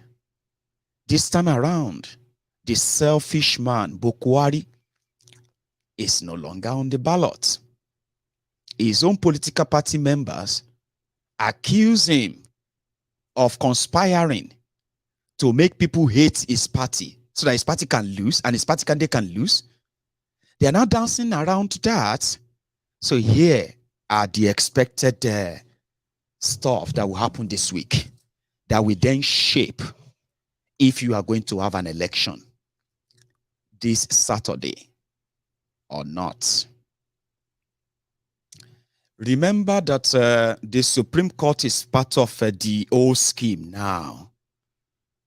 I want you to look forward to the Supreme Court giving an order that will say the extension given to 200 Naira should be extended to the 500 and the 1,000 Naira old notes until April 10, 2023, after the election, citing the shortages as well as the tension that the scarcity of Naira has created in so many states. And to save Nigeria from anarchy, they will order that the Naira, old Naira, should remain legal. Right.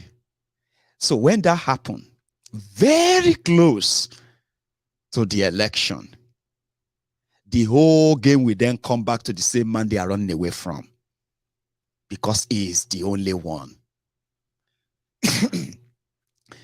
who can actually release or authorize at the end of the day if your money is legal or not, to add to the confusion.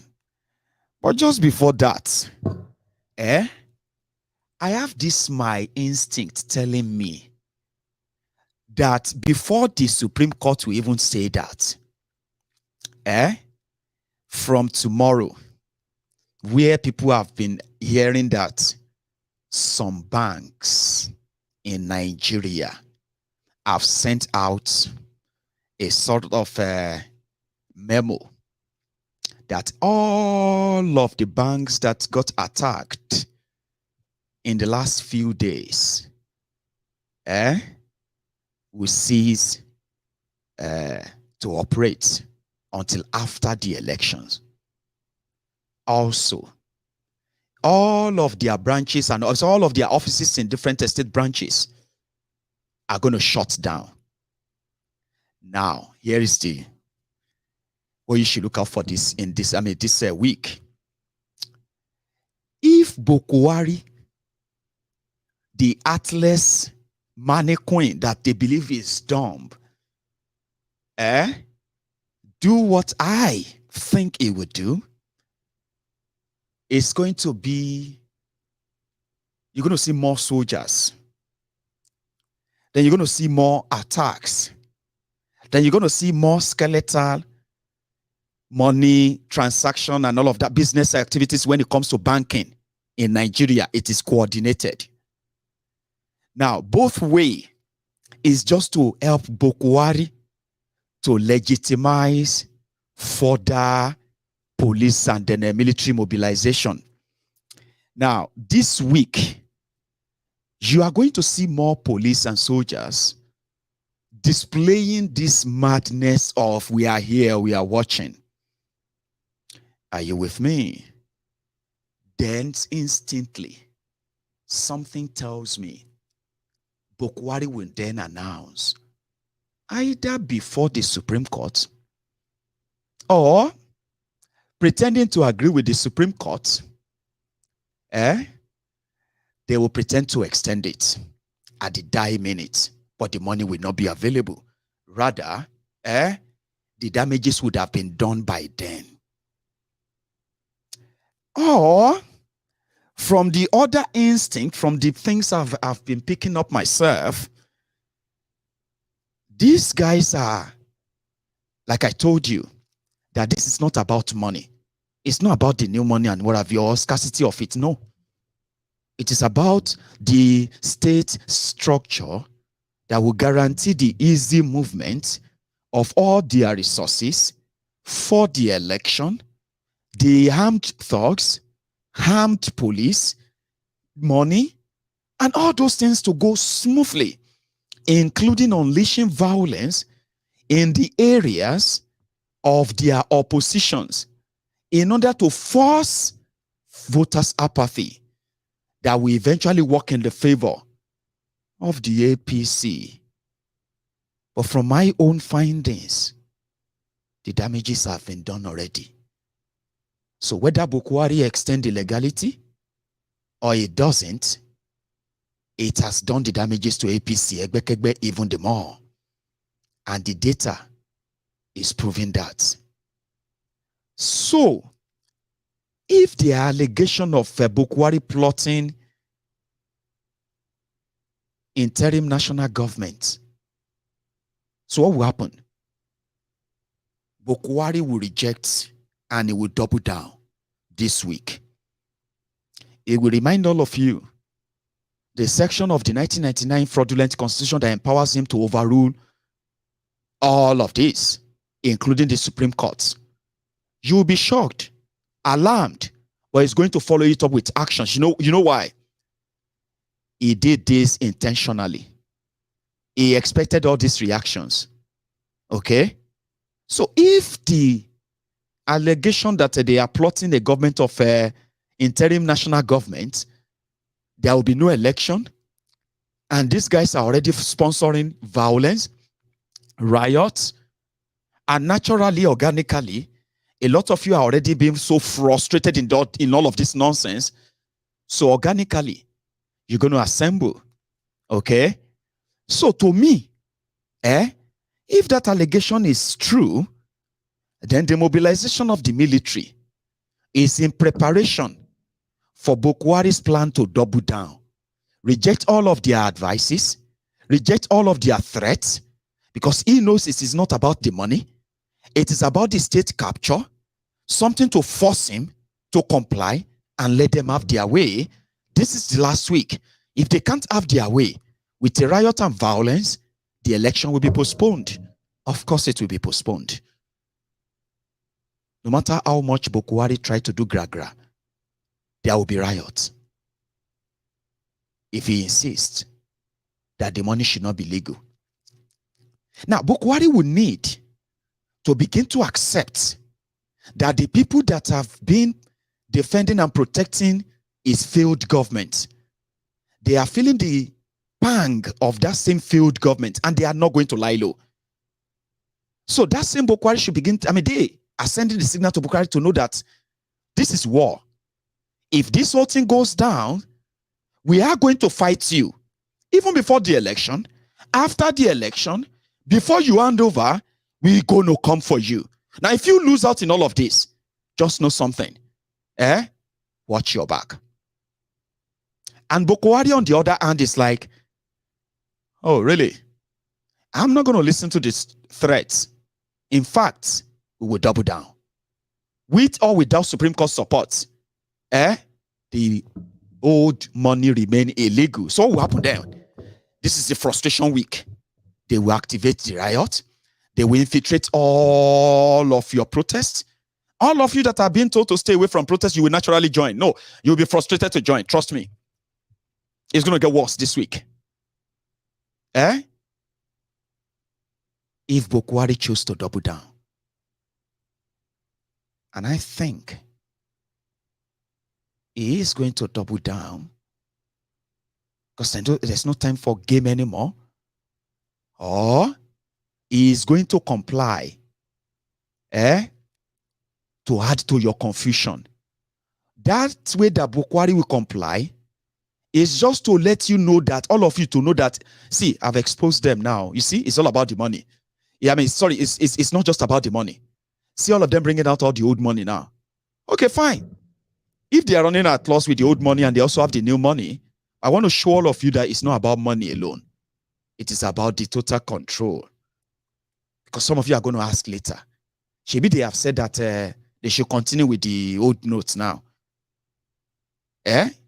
Even though you can't take it to the bank, they won't take them. When you go out there to buy anything, you would have to be doing some shalaye to be able to spend your 500 naira old note. Buhari knows that. So to add to your confusion, it will likely say, yeah, okay, yeah, go on with the old notes. But if he double down, it simply means he's already achieved his aim of exposing them, one of their plan to scuttle the election for Tifnumbu. That means he has achieved that, exposed them. So to further double it, to further expose them, then they will not get further and say it is illegal. Go ahead with your riots. Call it protest, but go ahead. As you are going out there to protest or do all of that, the soldiers are also going to be ready. I have 2 circulars, okay? One for the police, one for the Nigeria military. And they came from the same source, the presidency. Do you know what is in that memo? The army and soldiers you are seeing everywhere.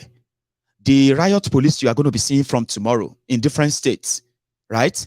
They are acting based on the memo sent to them. In that memo, the presidency told them that they should all be on alert this week and get ready to be deployed for counter operations.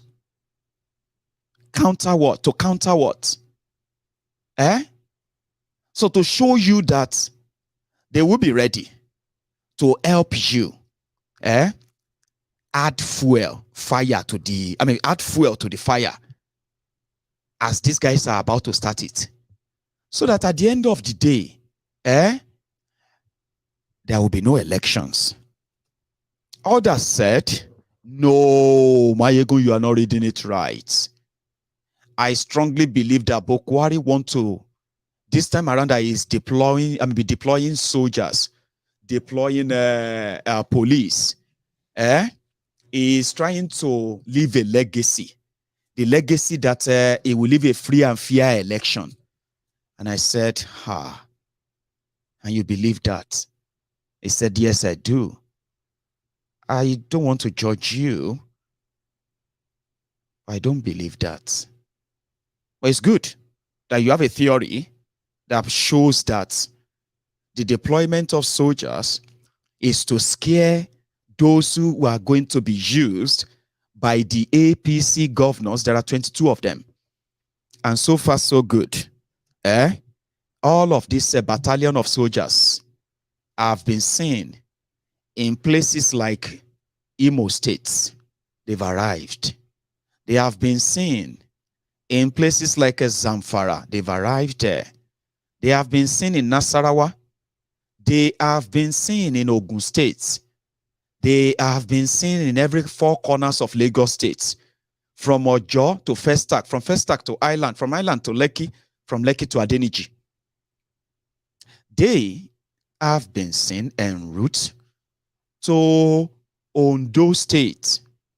Like I told you, if you have been watching this program from the start, Buhari that they claim to be dumb, is now playing a chess game that those who are smart are about to be smoked out. So this week, one of the expected surprise this week is the release of Mazi Nnamdi Kanu. Part of what I think that Buhari may pull out of his cap, of his art of tricks, is to suddenly mock the APC, Egbekegbe, that decided to back Buhari after disobeying court orders on many occasions for years. They said for the sake of national security and national interest, Buhari was free to disobey any court order, frivolous court order, they call them. Judgment from the legitimate courts in Nigeria were dishonored, were like nothing. So part of what I believe that Buhari may pull before Saturday is the surprise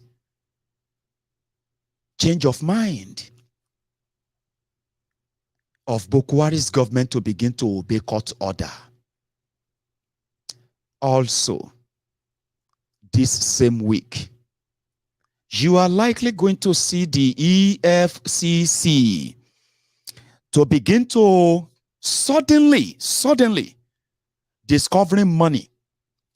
And this will be money associated with APC, Egbekegbe, this week.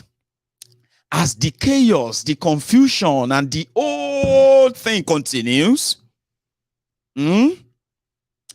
you are likely also, because I actually jotted them down for the first time,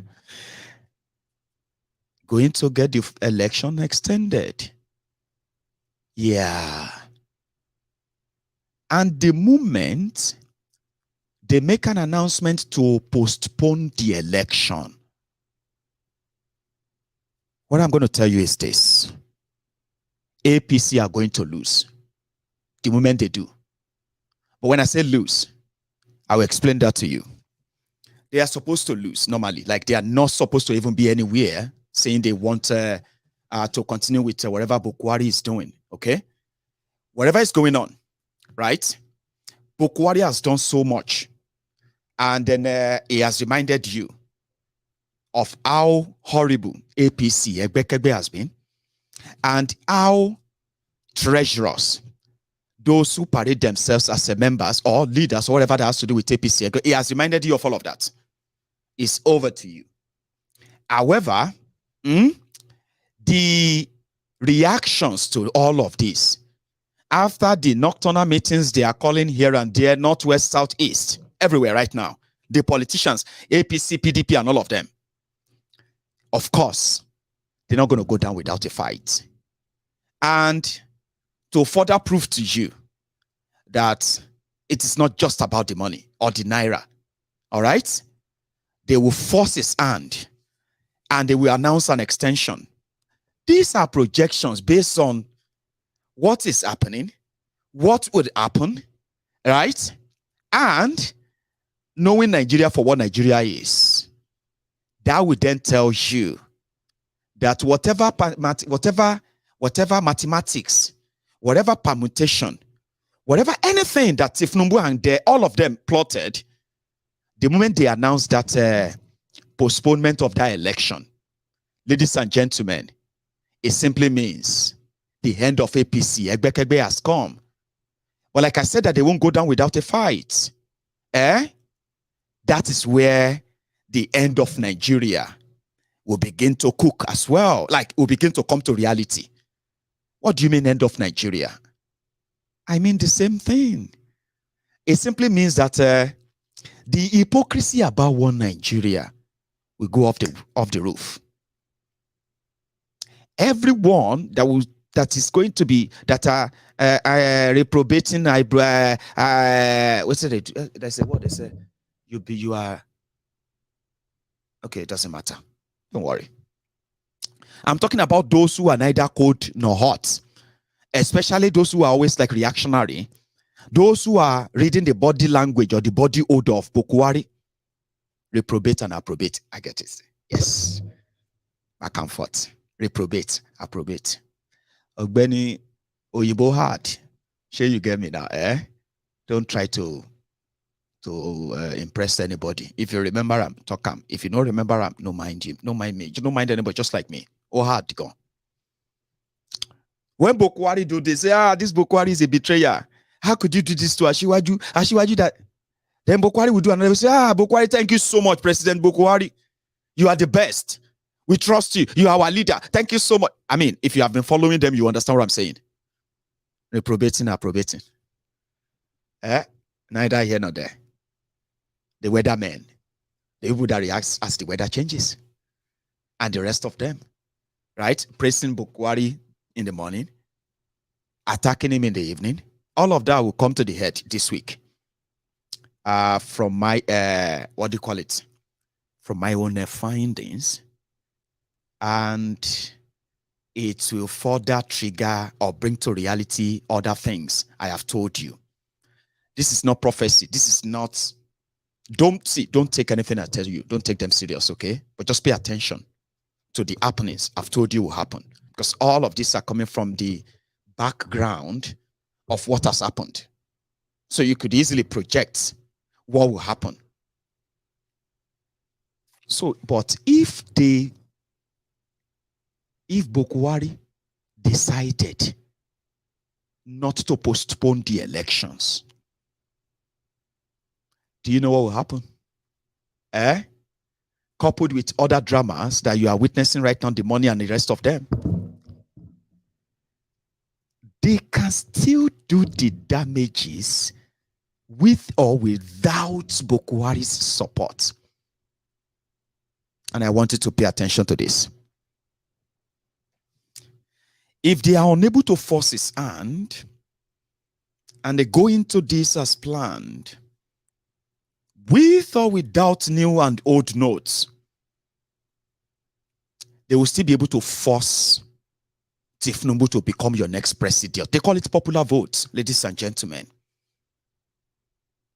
I am kind of a little bit amused, or should I say amazed. I am amazed. Agbados. That a lot of you are beginning to believe that Nigeria is actually going to conduct free and fair elections. I mean, such a nice time to be alive. You would say, oh, strange times we live in. A lot of you believe that INEC in Nigeria are going to conduct free and fair elections. And that is why, when you look at the body language of Buhari, it be like saying won't conduct free and fair elections. Wow. I mean, I don't believe them, but don't blame me. I am speaking from experience, not from the emotional part of it. So I am therefore going to tell you my mind based on that, without ignoring your supposed facts too. INEC have no choice. People can only rig where they are popular. But let's not ignore this too, okay? Hang on. They call something popular vote in Nigeria, and that is where the most contentious states, contentious with a K, like when you talk about the Kardashians, the three Kardashians, they are so important in Nigeria election. That is where the corrupt numbers always come from. The three Kardashians,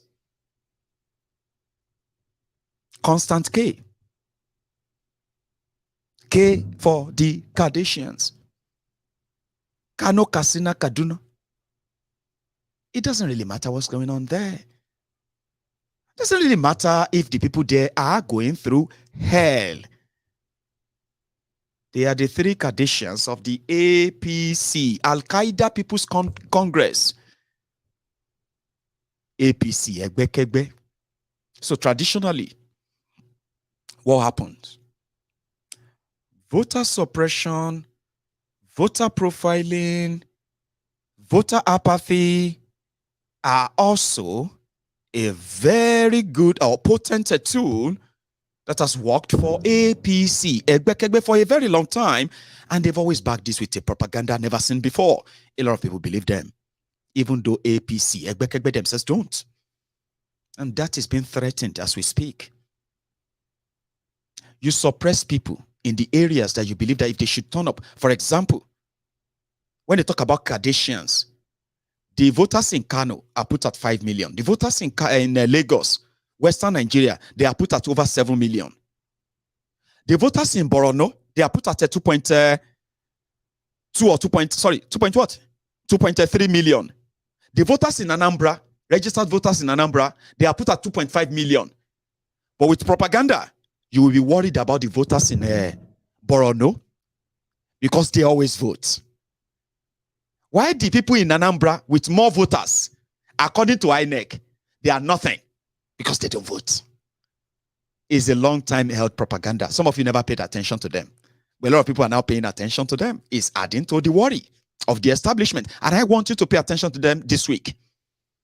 Nigeria has 124,000 polling units as at 2019. INEC in Nigeria did abracadabra, really. I mean, they said a lot of some polling units have more voters, too many voters that a lot of people don't vote. So they redesigned the voters map, and they created more voters. Polling units. So from 124,000 polling units, they jumped straight to 179,000 polling units. Well, last week they canceled 240 of them and brought them down to somewhere around 176,000 or thereabouts. I'm not sure. So you need two people to man those places if you want to win an election. But you may not be able to provide all of them everywhere. But you need two people. So two people times 176,000 polling units. Baba, that's like a 350,000 people to start with to trust and entrust this. So all these numbers are now numbers that people now make public. These are the structures that APC, PDP talks about. So you become party agents, two people to man 176,000 polling units. And each of them given money to buy votes at every polling unit. So if you are not popular in some area, then you need INEC. How do you disenfranchise them? 2.5 million people registered to vote in Anambra. Enugu Akwa Ibom have 2.2 or 2.3 million people registered to vote. Jigawa has 2.1. But in your electoral traditional way of Nigeria, Jigawa is more important than Akwa Ibom because Akwa Ibom won't vote. You know why? When you check the data, you see how many people registered to vote in Jigawa? 2.1 million. How many voters collected their voters card in Jigawa? 2.1 million collected their voters card. How many people registered to vote in Akwa Ibom? 2.5 million people. How many people collected their voters card in Akwa Ibom? How many people are able to collect their voters card in Akwa Ibom? 800,000 people. What happened to the rest of 1.7 million? They can't find their voters card. Oh, they didn't print their voters card. Oh, they can't find their polling unit. That is how you suppress voters even before the election day. Are you following? Because there must be something that actually fits the traditional way they've made you believe Nigeria politics work. They don't vote. Don't mind them. They don't vote. They will never come out and vote. They will be playing football. You don't vote because you will never have your voter's card. They've already disenfranchised over 50% of you before the D-Day. Now, if you show up, they will buy half of you. All right? And then they will deny the rest of you from even like casting that vote. That's how you rig people. That's rigging. A systemic rigging that they want Buhari to do. So surprisingly, the numbers of voters in Nigeria have continued to drop, and people are losing interest. Don't waste your time. Why are you voting? You're wasting your time. So nobody is interested. So by popular vote, Tifnumbu, who was working and believing that they will get at least 12 million votes conveniently written, waiting for them by the Buhari, they discovered that there is no 12 million votes anywhere, Sha. There's never any 12 million votes anywhere. In fact, the fact that the selfish man, Buhari, is not going to be part of your elections, there is no 12 million. There's no vote anywhere. If you are told that before, you better think again. Atiku is a Muslim, and they are now saying that the northern Nigeria is aligning. The north is aligning. Aligning for what? To keep the power in the northern Nigeria. Because by popular vote, a game of number, they can produce the president of Nigeria as whenever they want. But they have law. Their law says that to be the president of Nigeria, Nigeria has 36 states. So you need to win in 24 states, including the federal capital of Nigeria. And the winning they are talking about is also in phases. At first, you must target the popular vote. The popular vote is that when they had all the votes together, now who get the highest? Declare him the winner. That's popular vote. But as complex as Nigeria has been, most of the time, they've always kind of written their election before the election day. The establishment will align and they will write the whole results. But the way it works is that it's not just by popular vote. You need 2/3 of all the states in Nigeria. You need 25% of the vote cast, legal vote cast in 24 states out of 36 states, right? And the popular vote. Let me explain that to you again. Tifnumbu may come out and have, let's say, 10 million votes, 10 million. And only able to get 25% in 18 states in Nigeria. The polls are showing that if it is by popular vote, with voters' apathy, traditionally, people are not allowed to, they've already cut you off and all of that stuff, it's the system, which is what happened. A lot of you registered, you're not getting your voters' card, Abi. A lot of you have made transfers to go and vote somewhere else because you have moved, you are unable to find your names, Abi. All of that all the numbers will add up, by the time they do their elections. That's traditional way of rigging you out, okay? Even though you have already upset the establishment, you have already upset their base, but you are yet to prove your theory. The obedient, I'm talking to you there, right? But nevertheless, traditionally, Tifnumbu of APC, Egbe, cannot boast of 25% of votes in 24 states and Abuja as we speak right now. Right now, as you are watching this video, Tifnumbu cannot boast of one. Atiku cannot boast of one. The only person that seems to be closer, if you are following their poll, is Peter Obi, is also not getting the 2/3 as well. But it's also a two-way thing. For the first time, the people are giving the impression that more and more people are going to come out and join the election process and they're going to vote. Which then is going to beat the traditional way that people are already losing interest. They don't want to be part of it anymore. It will beat it. And if that should happen, Obi is your next president. And I agree. If you hold the election and you have a large turnout, both popular votes as well as the mandatory legal whatever, Obi will be your next president. But because we know the establishment and we don't want to get so carried away by a theory that is yet to be proven. So we go back to the popular vote and what is now keeping them, all of them, in a frustration level. And you're going to see more of that in the coming days. What am I saying? This week. You know what happened? With the suppressed way of making sure that you don't have access, you don't come out, and by popular votes, Tifnumbu is expected there to pull a surprise and win. Then some said, Baba, if I say you go remove your glasses, so I have told you. You don't need to believe anything I said to you. But don't pretend that I never told you. Don't pretend that you never heard that. So that when things start falling in place, don't call me prophet. Please, just remember that all of these are right there in your face. But because some of you are not going to be comfortable with such a conversation because it's, no, it's so contrary to what you believe in. So you disagree with it. So don't take me serious, please. Don't, but just remember, I did break all this down for you. Right? So they said, but Atiku is there, the North is aligning. I said, it's the same scenario. If Atiku pull the stunt and get the popular vote of the highest number of votes based on the traditional way, voters' apathy, vote buying, plus the confusion that they ground, where it can't be like, say, Nigerians,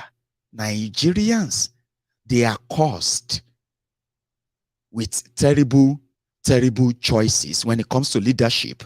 Remember that, like, you would be like, what else do people want? Why can't they just stop all this madness once? And stop. It's Nigeria, so don't go and get hypertension trying to wonder why people will do that. Traditionally, they are expected to. But traditionally, that's when the obedience comes in. We will surprise them. We will give Obi 16 million votes, popular vote, and he will win Abuja. He will win this and that. I say, yeah, that's a good theory. If they will let you do it. I want you to do it. I want to see you do it. I want you to shock all of us. At the same time, I am reminding you of the guys you are dealing with. They will likely not raise their hand. But it seems the frustration is about to force them to raise the body and everything to fight. And this is the determinant week, you will say, I'm coming. Let me take you to Adamawa. I won't go make another cup of tea. It's part of the chat tonight, and this is Atiku doing his grand finale, the grand finale of his campaign in Adamawa. A different ball, a different vibe, a different feeling. In fact, he's been touted to be the one that will put this surprise Atiku presidency. The old drama. Let's go to Adamawa, just for the sake of a break, right? Like this broadcast, if you haven't, we are over 3,000 of us on YouTube. We are over 500 or 600 of us on Facebook. Good enough. They allowed you to stay this long, okay? Share this video, like this broadcast, and then subscribe if you haven't, okay? And if you don't want to, all right, yeah, you can take that back. I'll be back. Let's go to Adamawa. Adamawa. My name is Dr. Habu Salihu Magaji, a Grand Patrol of Nance. Sir, with due respect, we will not waste your time. The youth, the students, office of the president is not a place where a learner can go there as a president. Atiku Abubakar, as the vice president, he has led a lot. As the vice president, he knows the history of this country. As the president, he knows each and every local government in this country. As the president, he will call all the stakeholders of 36 states with their names. Greatest Nigerian student, I am here to present the endorsement to the awaiting president, Atiku Abubakar, the Waziri of Adamawa. Thank you very much. That is the endorsement of Nigerian students on Atiku Okowa presidency by the grace of God. Without wasting much of your time, ladies and gentlemen, it is time to listen to the golden voice of the next president of the Federal Republic of Nigeria, the former vice president of the Federal Republic of Nigeria, the next president, Atiku Abubakar.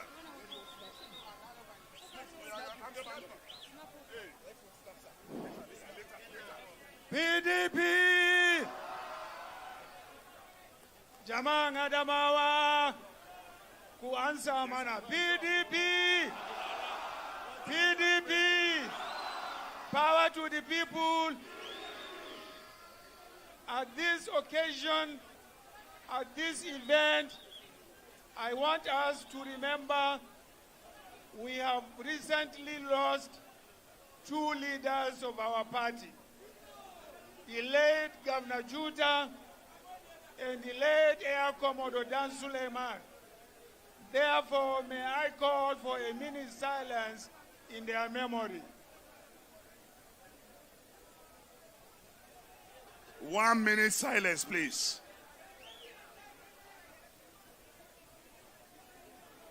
May their respective souls rest in peace.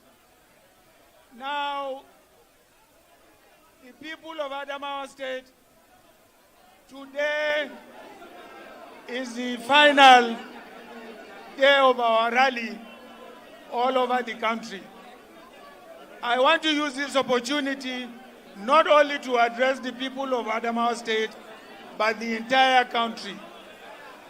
I want to thank all Nigerians from all the states of the Federation who in the last 6 months have come out to show solidarity, to show support to our great party and to myself.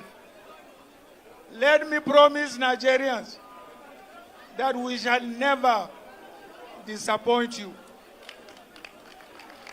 If you give us your mandate, we promise to live by our promises to make sure that we have a united country, that we have a peaceful country, that we have a buoyant economy for our country, and that we have the best education for our children. And also, we devolve powers to our states and local governments with corresponding resources. These are the 5 key points that the PDP has promised to deliver. Therefore, I want to reiterate the commitments to those 5 key points. In Adamawa State, you know that this is a golden opportunity for you if you elect PDP to the presidency, if you elect PDP to continue governing the state. I don't have to tell you what I can do for Adamawa, the Northeast, and Nigeria in general. You know me, that I live by my words and by my commitment. I therefore want to appeal to you to make sure you vote for PDP from top to bottom, from bottom to the top. Don't allow yourself to be misled by any propaganda, by anybody. This is where the future of our state and the country resides, in the hands of PDP. I want to appeal to you to make sure that you vote for all PDP candidates, from state assembly to the presidency. And I know you are going to do that because you have never failed us. Governor Fintri has done a wonderful job in this state.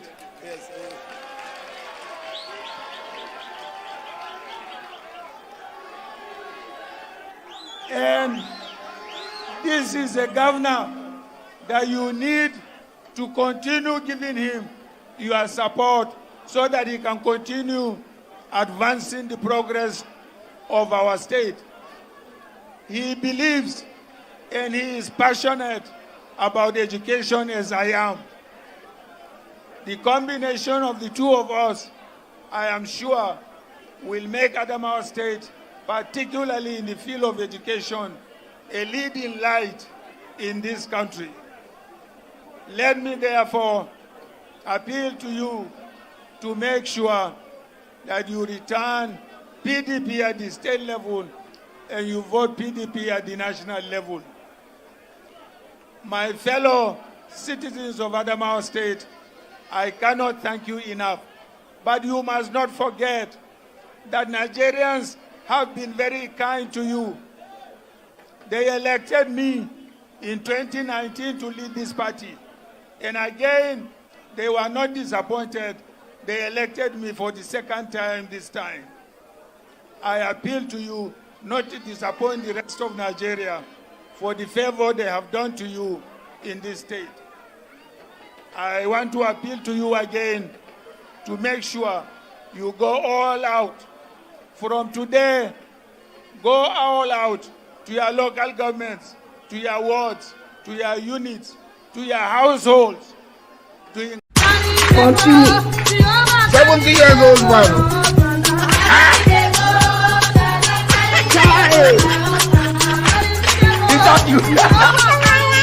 Jesus is Lord. Jesus.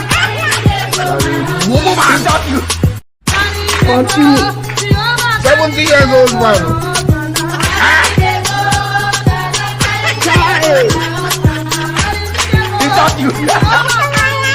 Jesus is Lord.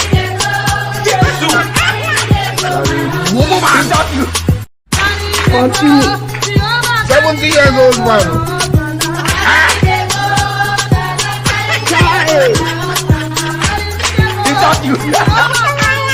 Jesus is Lord.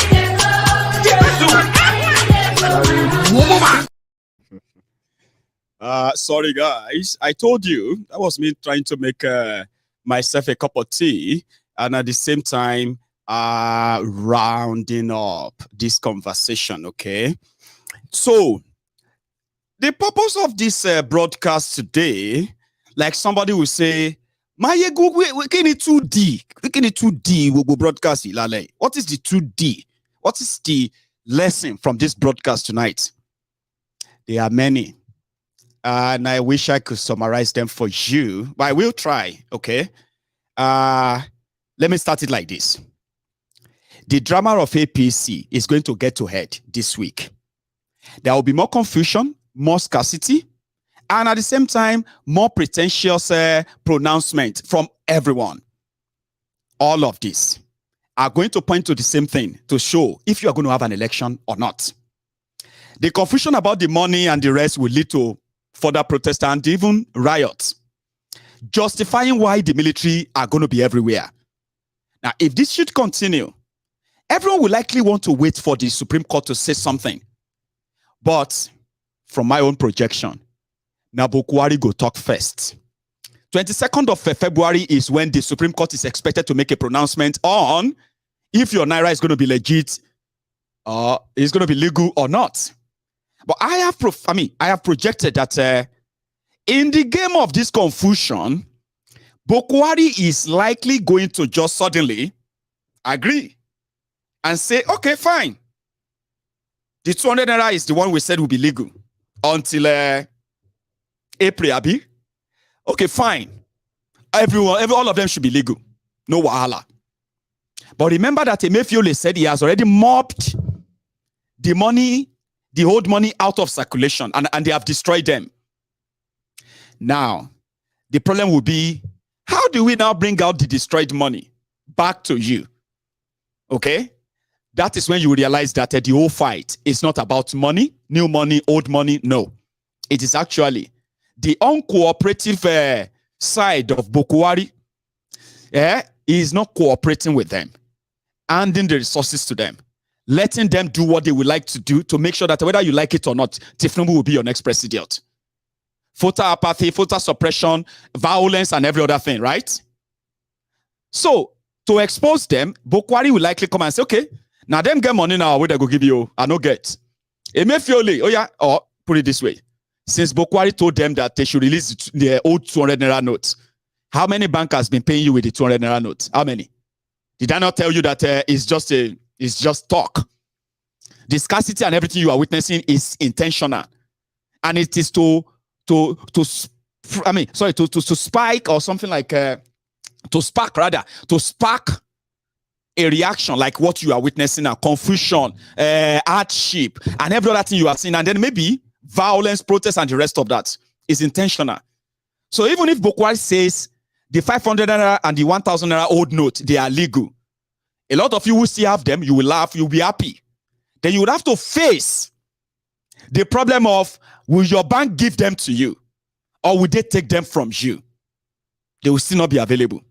So politicians will need to bring them out. Do you understand?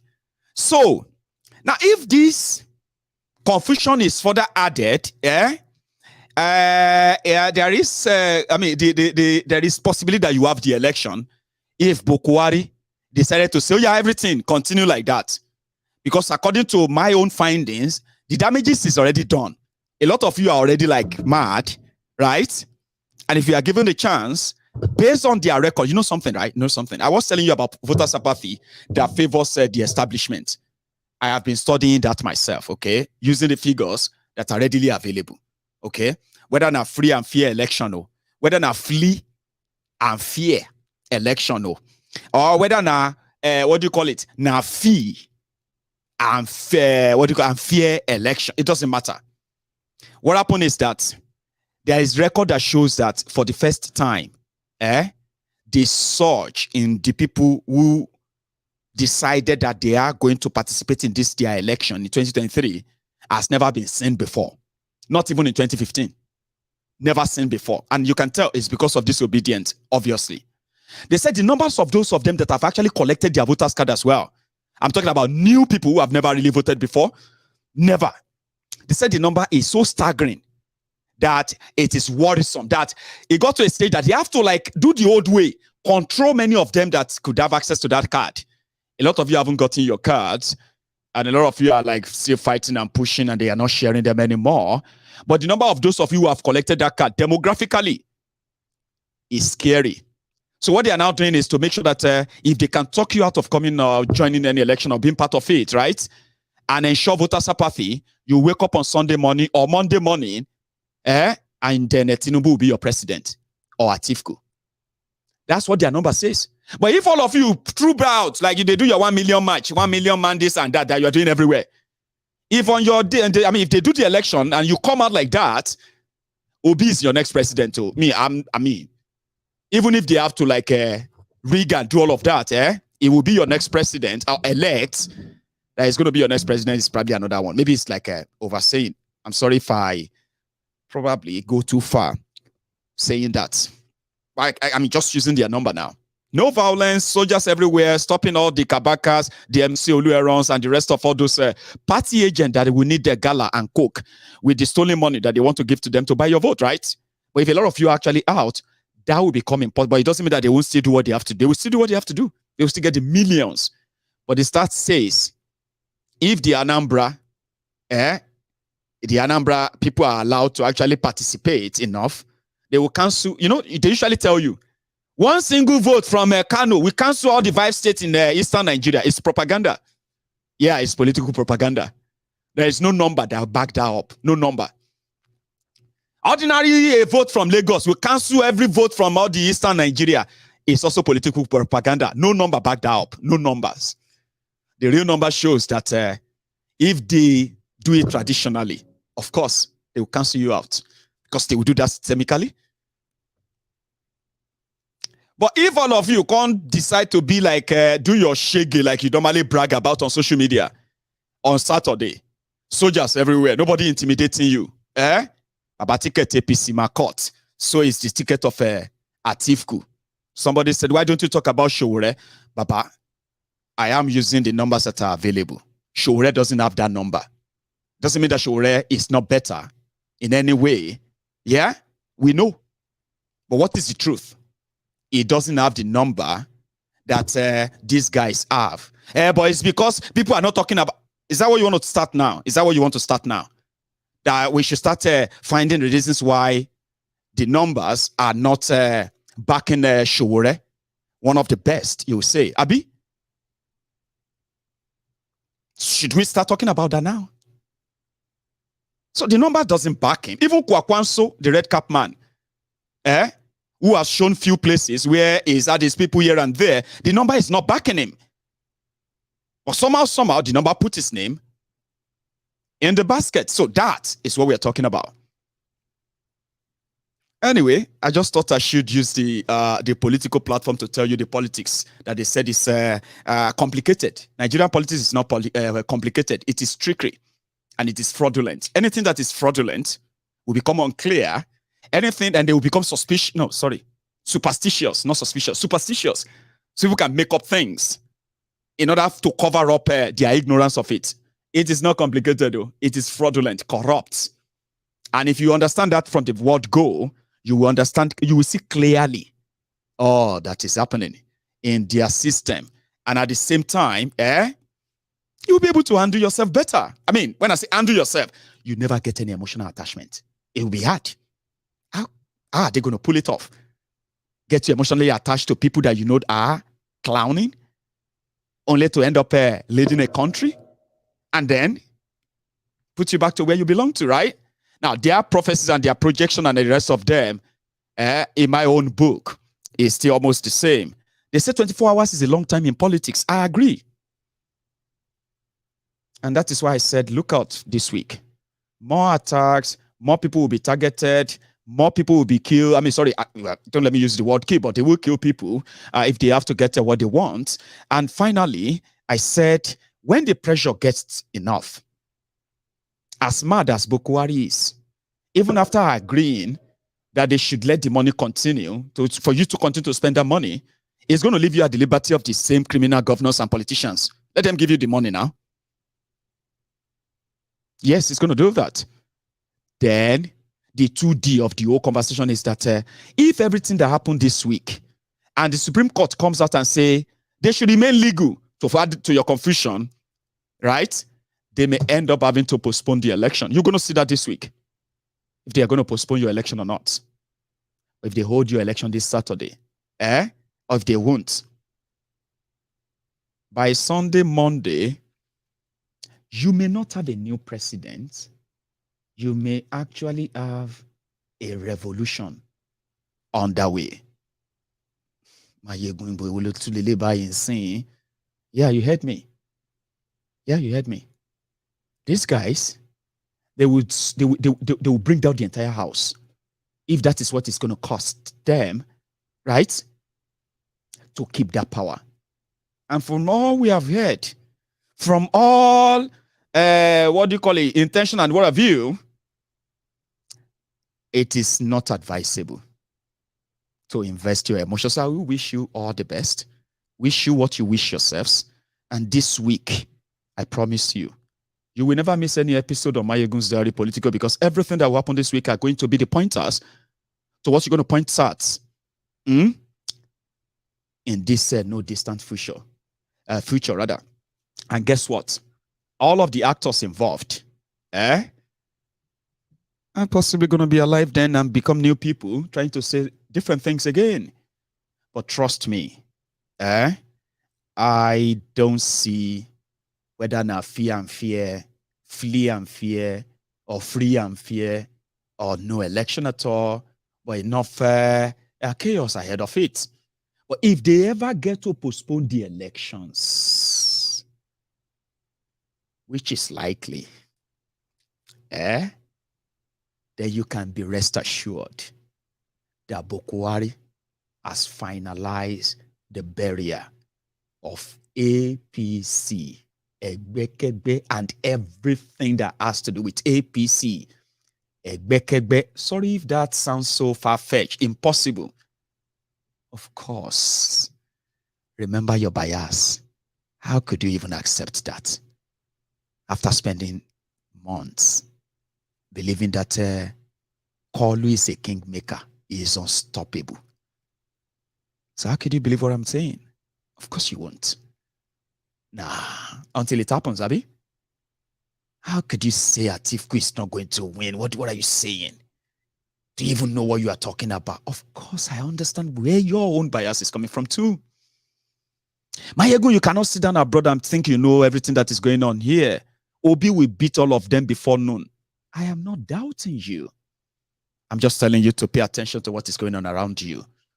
In case, if all that all of you are wishing are just nightmares, not real, how do you think it's going to be like if you have to come to that reality? You've not thought about that, have you? No, you haven't. There is another one. A lot of you are hanging up, telling yourself, bragging and here and there, holding yourselves in the jugular, trying to suffocate yourself for all these guys over an election that you have no control over. Yeah, you don't. Of course you don't. Then I said, it is one we say, Asiwaju is going to be our next president. Everybody, we no one make them go transformer. Okay. Atiku is the next president. Nobody can stop him. He's going to be the... Okay, fine. Obi is going to defeat all of them. Okay, fine, good, great. All sounds good. I wish you what you wish yourselves. Okay. But do you have plan B? If any, if one of them will have to be, if there is an election, right? One of them will have to be your next elected president, Abi. So if Tifnumbu fail, do you have plan B? If Atiku fail and Tifnumbu is your president, do you have plan B? And all of you Lagos, Abobaku, Oshogbo, Alimajiri, Buhari, Dins, Buhari, Diderens, Buhari, Diot, barbarians, and all your clannish and all, what have you? What if Tifnumbu loses? Do you have another plan? And they say Obi is your next president, elect. What are you going to do? Don't worry yourself. Don't bother yourself of anything, okay?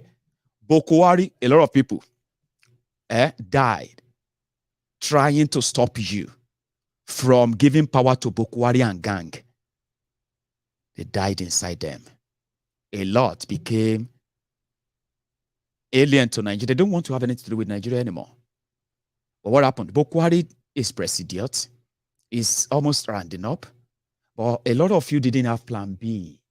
When you are shouting change, change, next devil, holding your fingers like this everywhere. A lot of you didn't have plan B. And you are living in that regret now. Obi, Atiku, Kwekwanso, Tifnumbu, and the rest of them. As attached as you are to them. This one is just like a free, I don't know. It doesn't really matter if you answer or not, okay? In fact, it doesn't really matter if you say anything at all, right? I'll let you go. I'm going to say thank you so much for joining me this evening, okay? You can still like my video, and if you don't like what I've said so far, and you've subscribed, you can take that back, and then you can just search for me tomorrow and see if I'm live again, all right? But if you don't want to do all that, right, yeah, you need to subscribe, set your notification on, and then like the video, so that when I come on next, you won't miss it. I'll see you tomorrow. It's going to be everyday mental song. To go to this, what do you call it? To go to this Armageddon. Nobody's going to go into it blindfolded. Don't get blindfolded. Though. Open your eyes loud. Open your eyes this wide. So that you don't turn around and begin to ask questions. How did we get here? Hey, my people, how did we get here? Baba? That's the journey towards it. So, yeah, I'll see you some other time. And good night, Odaro.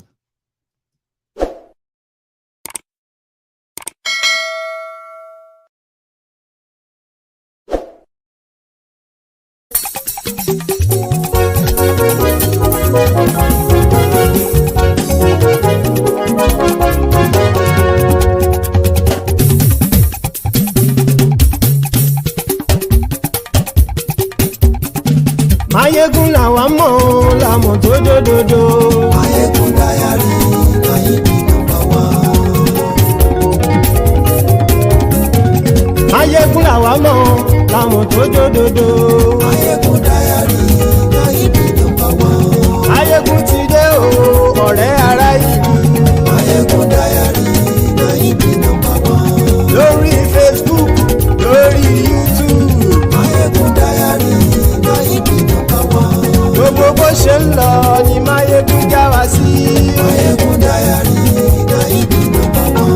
àṣírí ọ̀jẹ̀lú kì í bò níbẹ̀ o.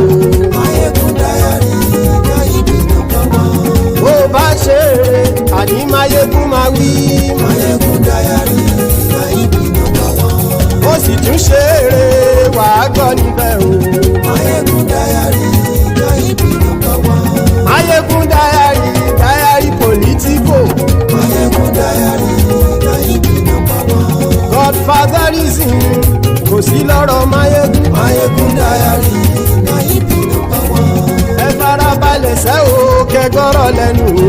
Maiyegun Diary Nayibi #1. àní Maiyegun làwa mọ̀ tó dódòdó. Maiyegun Diary Nayibi #1.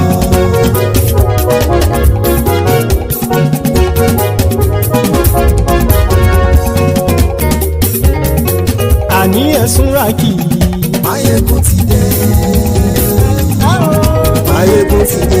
ọ̀jẹ̀lú ẹ̀sùn ràkì. Maiyegun ti dé. àní ẹ̀sùn ràkì. Maiyegun ti dé. lórí Facebook. Maiyegun ti dé. àní ẹ̀sùn ràkì.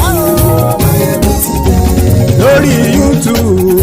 Maiyegun ti dé. àní ẹ̀sùn ràkì.